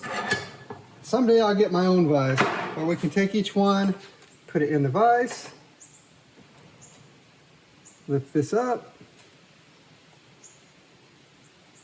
kind of like that. So now we're fairly straight, but we're not completely straight, so we can put it in sideways, like this, and smash it straight. And so now we're straight. Now we need it to go like this and then bend up at the end, like this. So, just put this and we're gonna pull the whole thing this way and bend it 90 degrees. And when I take it out, now this is what it looks like. So we're a little bit off the bottom where we want to be, but we're a lot longer and a lot less tall.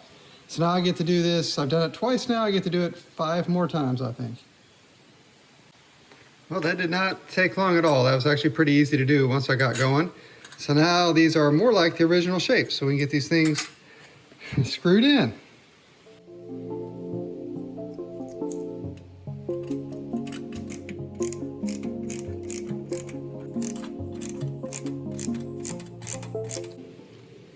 We have all the sockets in, not exactly where they were, but pretty darn close.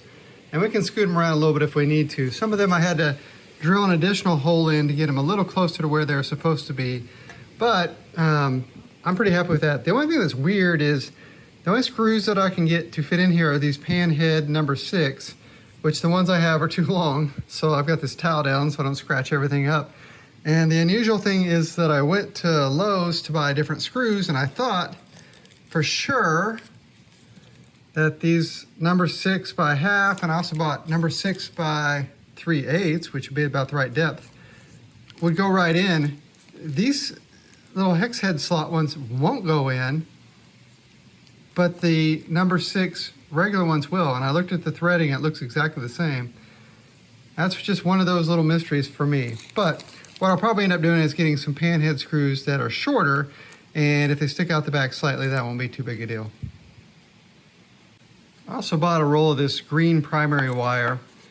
You have to be careful with this kind of wire because it is not meant for high voltage. It doesn't say anything on it, but this is really like a 12 volt, or you can go a little higher, but a low voltage thing. Now these are all gonna run on 5 volts DC, so this is fine. Now normally, these run on 6.3 volts AC, which is the equivalent bulb. It makes no difference at all. The original wiring kind of reflects that, just has green going all over the place. Normally, if I'm using 5 volts and a ground to do it instead, which is DC, I would use probably red for the 5 volts and black for the ground. And I might do that wiring up to this, but because historically it's all green and it doesn't make any difference once you get to here, I'm just gonna make it all green again.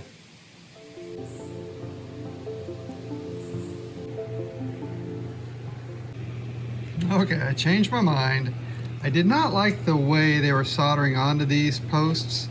Whether I used flux or not, it just didn't flow very well. It looked sloppy, a little bit messy, and they've got these nice tabs for our spade connectors. So I'm using the middle-sized spade connectors. And because of that, the green is a little too big to try to do that on. So I am going to go back to the black and the red since we are dealing with 5 volts, low voltage here. Kind of gives me a better idea which one's ground, which one's 5 volts. Well, it wasn't very easy and it did take a while. But I have everything connected from start to finish, and I checked continuity just to make sure. So I can put some bulbs in, and then I've got to put a connector on this end so that we can hook it up. I didn't really like having all these components screwed directly down to the bottom of this cabinet. That's really not how they typically are. They're typically on some sort of platform. So I made a platform out of this fiberboard and got everything remounted on there and reorganized. A little debris in the back we'll have to vacuum up eventually, but got things wiring a little bit more ground wires run, one to the coin door. Next we're gonna go up top and we're gonna run some wiring up to the top up here so that we can light up our marquee.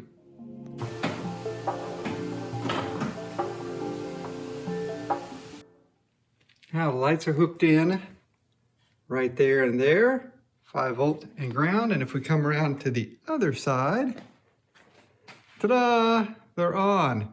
And I've got a blinker in where the manual says there should be a blinker, but I don't think they really produce them that way. But I wanted to see what it would look like.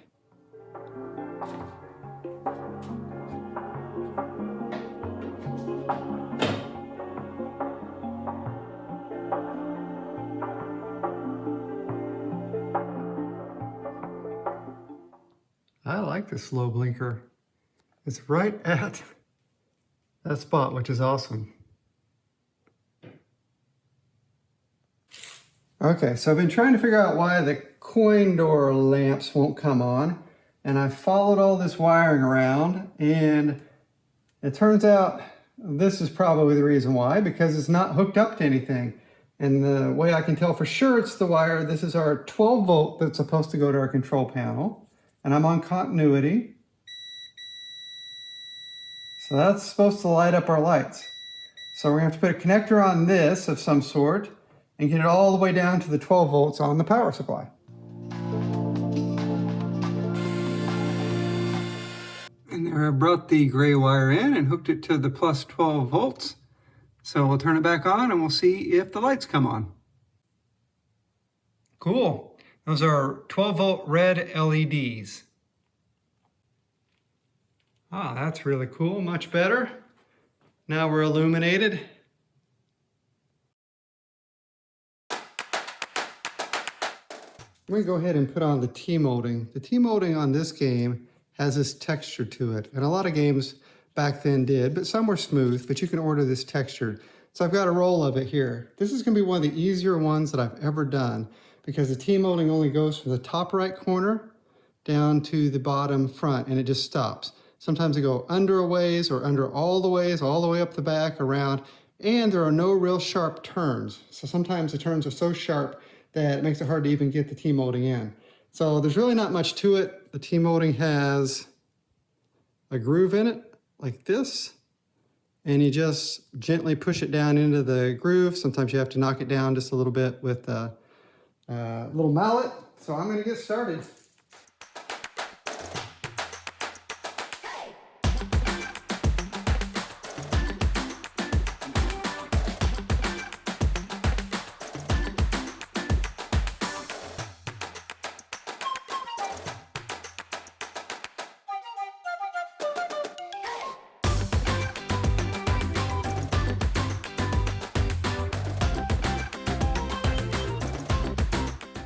I've got a couple spots where it wants to pop up out of the groove on top, just meaning the groove's a little too wide, it just can't grip it.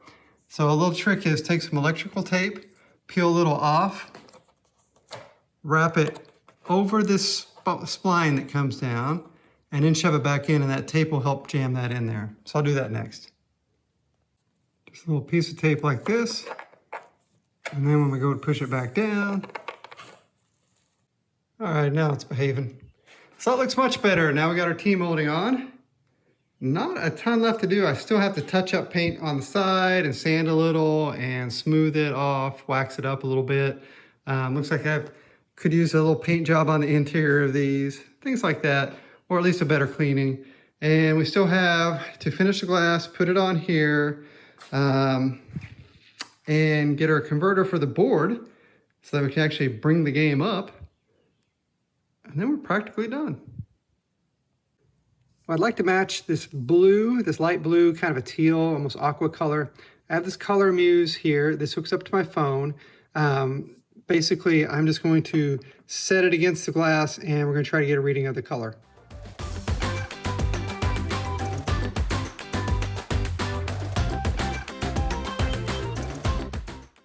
So I've made a little modification of our power connector that goes up to the marquee lights right up there so that we can split off of it and come all the way down, if I can get it right there, to our lights that go onto the frame of the monitor right there that illuminate the instruction card from below. So I've made all the little connectors for it, a disconnect, so that we can take everything apart if we have to. Originally, the power went up through the back of the marquee, all the way around, and then out the back of the marquee and down, but it makes just as much sense to split it where you plug the marquee in, if not, maybe a little more. So we'll hook this all back up. Just like that. So I'll power it up and see if these come on. And they did not come on. Marquee's on. So now I got to figure out what I did in the wiring. Well, we are getting 5 volts to my connector, which connects directly to those lamps. So that's a good sign. After looking at these sockets a little better, what I found was that electrically, one of these terminals doesn't connect to anything. And for these to work, the electric signal has to come to the outside of this to touch the outside of the bulb, and then to the inside there to touch the bottom of the bulb. I mean, that's how most light bulbs work, like that. Well, the black's not connected to anything. So I'm just going to get some different sockets. I looked at the other sockets that I have up above, and they are perfectly normal. So I have no idea where these came from or why they are weird.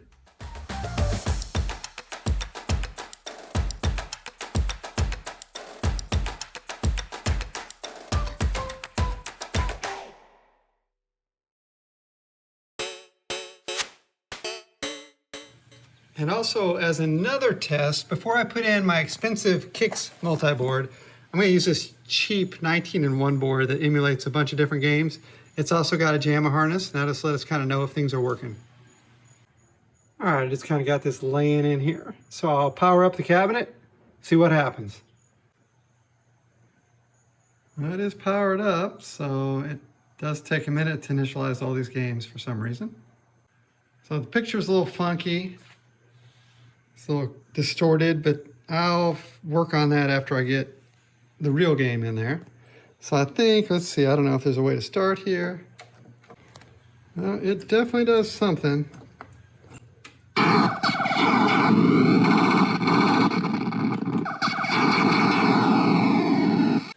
And here we have our Zook board. And we'll have a Kicks on it and also some other games and our instructions and other wiring we might need to do.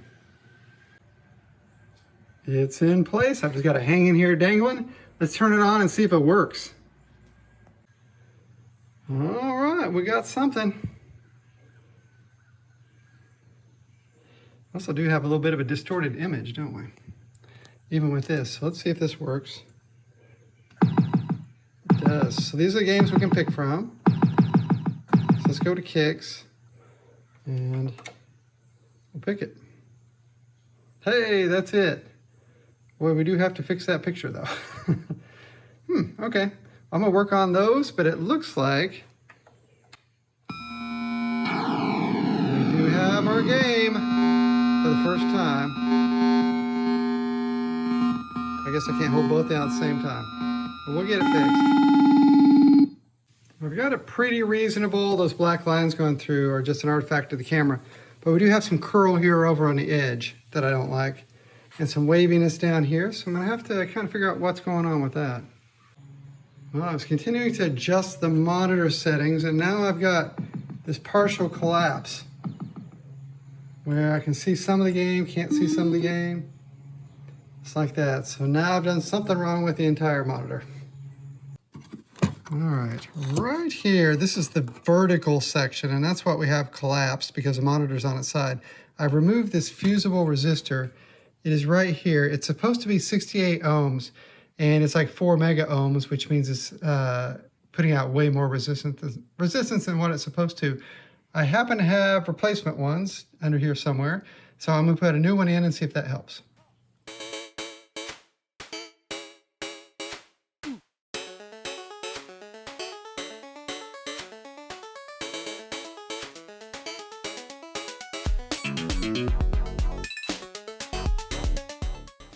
Hey, we did it. We're back. Well, that wasn't too bad. Luckily, I just had a couple spare parts there, and that was all it took. That's funny. It also took care of our curling, our bad picture, and now we're much more centered and much more square and much closer than where we needed to be. So whatever was going wrong in there, those two parts I replaced seems to have fixed all the problems. And here it is. So it's a working. It actually looks pretty good now. I'm glad it just catastrophically destroyed itself in the monitor, so I would replace parts that needed to be replaced. And I can quit messing with that, because I literally spent 3 hours today messing with the monitor trying to get it to look right.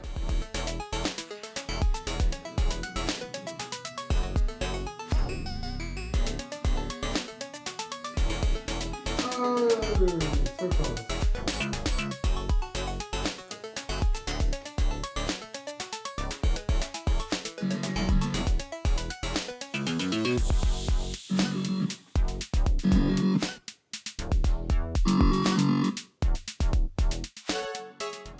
Now the fast draw and the slow draw buttons are backwards, which means they wired them in backwards when they spliced way down there. So what I'm going to do to make this easier, I'm just going to switch the pins on the connector here that goes to the board. We'll just switch the one button with the other. So I've already popped out the green and popped out the purple using this extraction tool. So you just push it in there, pop real hard, and the pins switch, and then I'll snap them back in place in the opposite spots here.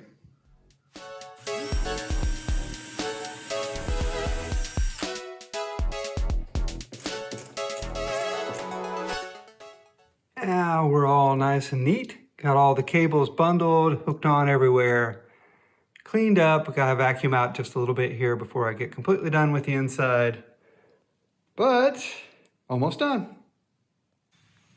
Done just a little touch-up painting where necessary. And it's looking pretty good, so we'll let that dry. And then when that's all dry, I'm gonna put a little layer of polish over all this to protect it. And I think we're done with painting.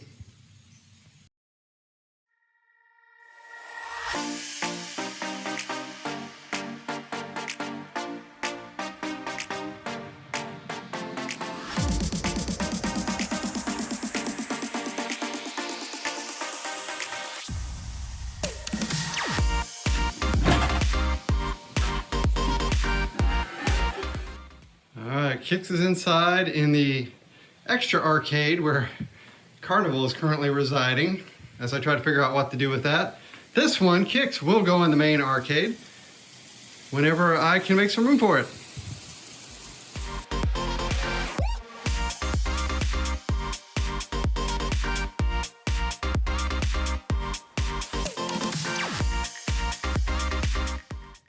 Kix is in the arcade, at least in a temporary spot, so we can keep working on it, but it shall join the list of classic games. Now I'm going to try something that's a little bit out of my comfort zone. So I have these Testors oil-based paints. I have a blue, a green, and a white. And that should theoretically get me to this bluish color on the monitor glass. I have an airbrush kit I bought mainly for this, but I'll use it for other things down the road. I have not used an airbrush before, so I'm gonna have to put that together. But first I'm gonna have to mix up some of these paints and see if I can get anything to dry about that color. All right, let's just mix this all up and see what happens. All right, so that is much too dark. Not even close. So let's put more white in it.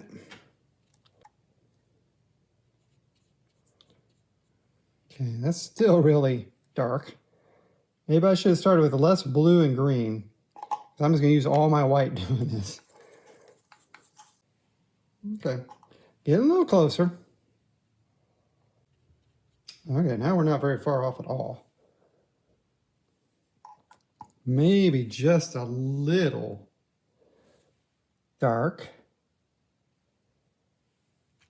A little more white in and see what we get. Still a little light, I think. I'm going to put a little on this glass and let it dry. I can always pick it back off if I need to, just to see where we are. That. So I'll close all this up. We'll let this little piece dry, and we'll see where we are. You can see where I gradually took the same base color, made it a little lighter, a little lighter, a little lighter, until I got it as light as I thought it needed to be looking at this. So now here's how it looks on the glass from this side, and then I'll flip it over. And here's how it looks on the other side. It's that dot right there in the middle. It's very close. Maybe just a few specks of a little darker blue that got in there, but I think that's a close enough match. I might spray a little more on here. We can always add a little more white if we need to. So that's pretty neat. The little air compressor is quiet and fast. Very cool. So I have 3 different pistols for this, or paint guns. This is the basic one that came with it. I'm going to start with it. I'm going to add a little paint thinner. So I've got this, and I've got a little container of thinner here. So I'm just going to grab a little and put a little in. Just like that. I have no idea how thick this is supposed to be. So I'm going to stir it up a little bit here. And then we'll put this gun together and practice on this paper plate before we get going. Okay. Well, that's easy enough.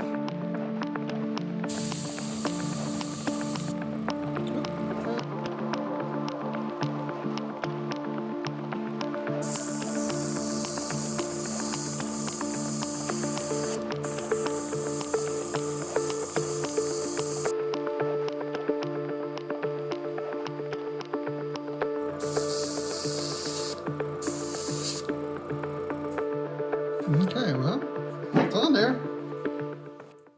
And here's what it looks like from the front side. It's definitely just slightly bluer than what we had before, at least wet, but it's pretty close.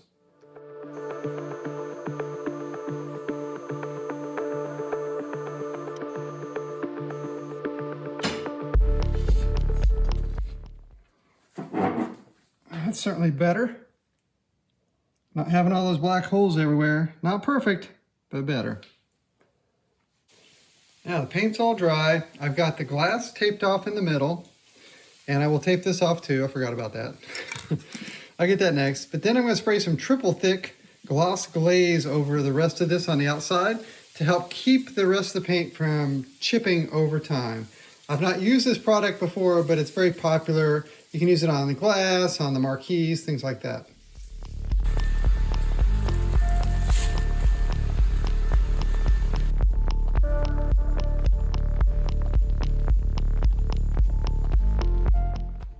Now I've temporarily hooked on some new lights, and those are lighting up. They'll go behind the monitor glass. So we'll get those clipped on. Now we have a couple of instruction stickers that we can use. I had them printed up. It's supposed to be orange and black, and this is really a window cling like that. And it's supposed to go right over this section right here. I think they printed it just a little bit big, so it doesn't quite fit over the glass part. Then they printed the other one a little too small, perhaps. So I'm not sure why, because I ordered both to be the exact same size. So I'll get this sorted out, but I'll at least put this one on here for now.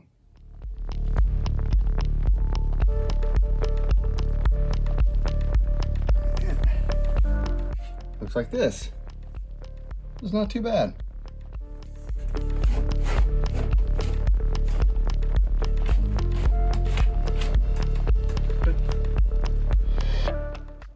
All right, well, it's on, but that's definitely not thick enough whatsoever. You can see the light bulbs right through the bottom of it.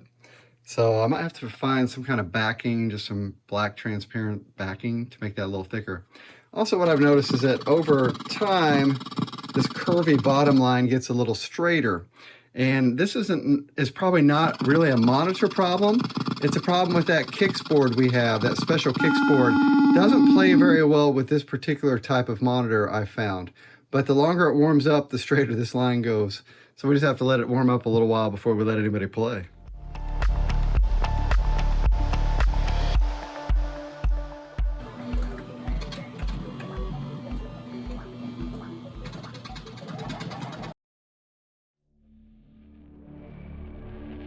This looks like a fantastic day to cut out a new back door for kicks. So I have basically this Frankenstein 3/4 inch particle board that I've been saving forever for a special day. And today is that special day. Yes, that is thunder in the background, and yes, it is mid-December. But that can happen, especially here in Indiana. Now this is going to be a little bit of a tricky cut. And that's mainly because we have a couple areas here that we're going to have to router in. So we have kind of a thin lip on this side and a thick lip on this side. Now originally this door came with 2 metal pieces, up top and bottom, which when you turn the key would release and open up. But we don't have those metal pieces. And I don't know that we'll have anything to catch with a lock when we put one in. So that's something we'll figure out as we go. Now this board has a couple little extra nicks in it from where I did some other cuts. So I'm gonna start with a nice clean edge on this side and a nice clean edge on this side, the right width. I've got this guide I can use for my circular saw. This could all be done on a table saw as well, but I like to get it done here today in the garage.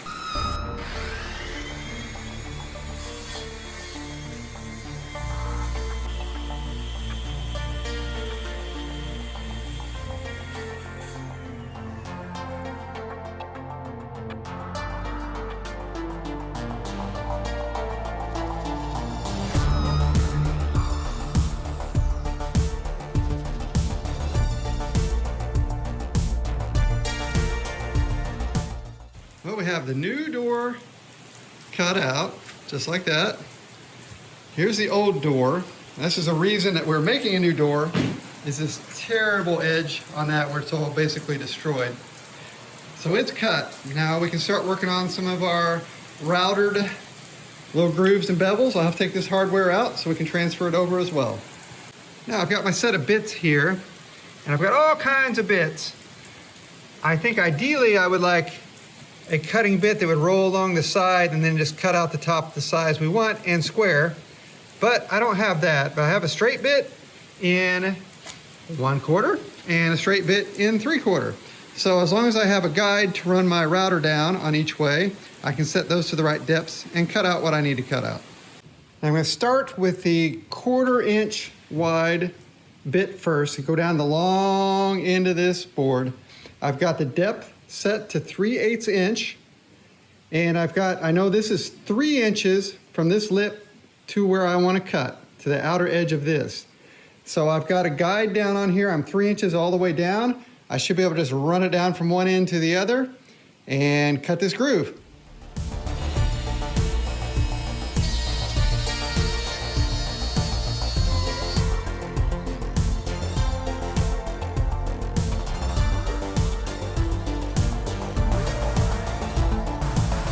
And here's the result of all that work.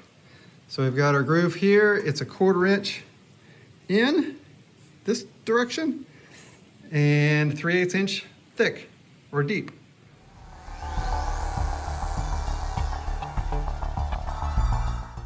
And there's our 3/4 width slot cut out on that side. Just one more edge to do. So far, so good. Old door, new door.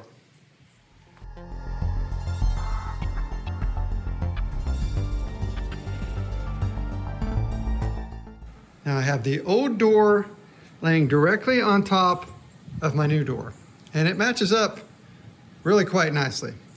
Where the hinges are, there's an extra groove cut out of the bottom of this board. So I'm just going to look down from above. I'm going to take my pencil, I'm going to mark out that same groove down below, and we'll use the router to route it out.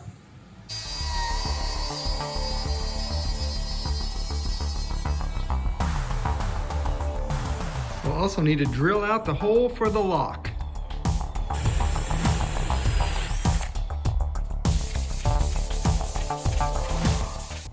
Now before I paint it, I better make sure it fits. So let's give it a try. Should go in. We're just a little long. And just a little trimming down, making the grooves just a little deeper. And we have a great fit now. I think some of it was just some of the swelling on the cabinet I had to make up for, but this door is looking good. So we will get it sanded down and painted.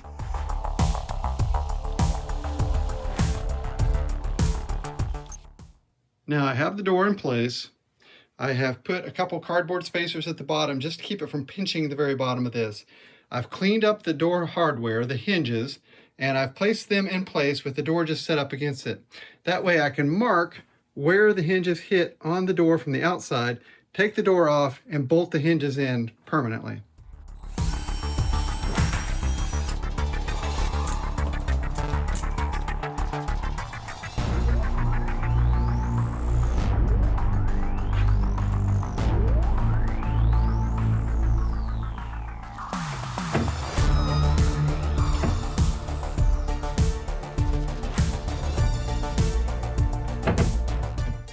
Okay, so I temporarily mounted this with screws just in case I needed to move the screw holes over a little bit to get this door to fit exactly right, which I did on the bottom one. I had to move them slightly in. So now that I've got it exactly where I want, I'm going to drill a pilot hole all the way through the door, and then I'll come back with a thicker one so that we can put the actual bolts in that we need for stability. So we'll do that next.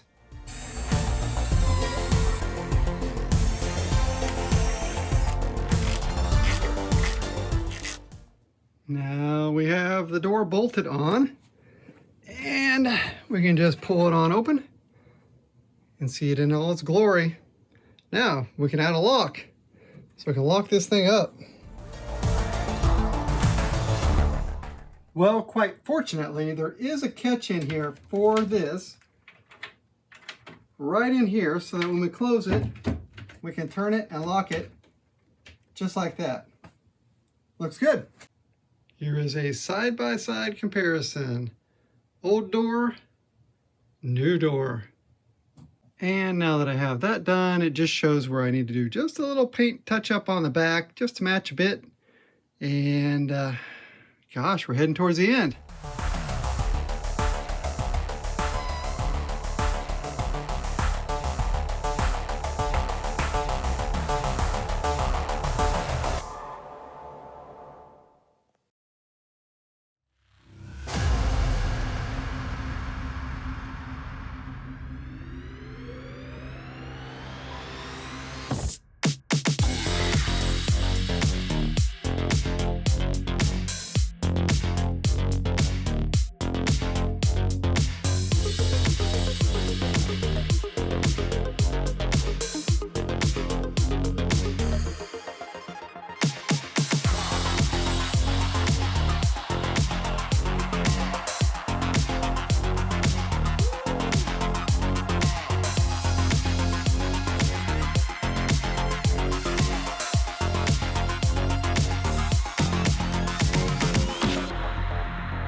Well, that's it for another epic arcade restoration here on Todd's Video Games and More. Kicks is all done, and it's found its permanent home here in the arcade. And it's already getting a lot of play with friends and family. So I think it was worth the time and effort and money to fix it back up. Now, this was a busy year for me, to say the least. We started out with Game Boy cabinet and kiosk restorations. We had an epic long carnival restoration, a long Kicks restoration. And in between, I have Super Monaco GP and Space Duel practically done. I also fixed up an Aliens, which I've put in my office for my patients to play. And we got a pole position cockpit, which I fixed up, made it work as another game, and then gave it away. So hopefully next year we'll have some surprises for me. But I've already got one surprise coming, because for the next long epic project we have Night Driver. And Night Driver was the very first arcade game that I ever played. Maybe the first video game that I ever played. It's sitting in my garage, and I can already tell it's going to be a nightmare. So hopefully you will be along for that journey sometime next year. In the meantime, as always, I'd like to thank everybody who supports my channel. I appreciate the likes, the comments, the subscriptions, all of that. All the people on the arcade forums that help me out, finding parts, getting me what I need to fix these things back up. All much appreciated. As a matter of fact, I couldn't do any of this without that combined knowledge. Anyway, I hope you've enjoyed watching me fix this kicks back up. It's time for me to try to get back on the high score list. My oldest child has already taken the top 3 scores. So we'll give it a whirl. We'll see what happens. And in the meantime, keep on gaming.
What?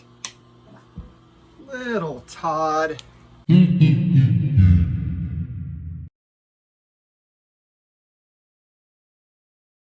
I like the Tron video better.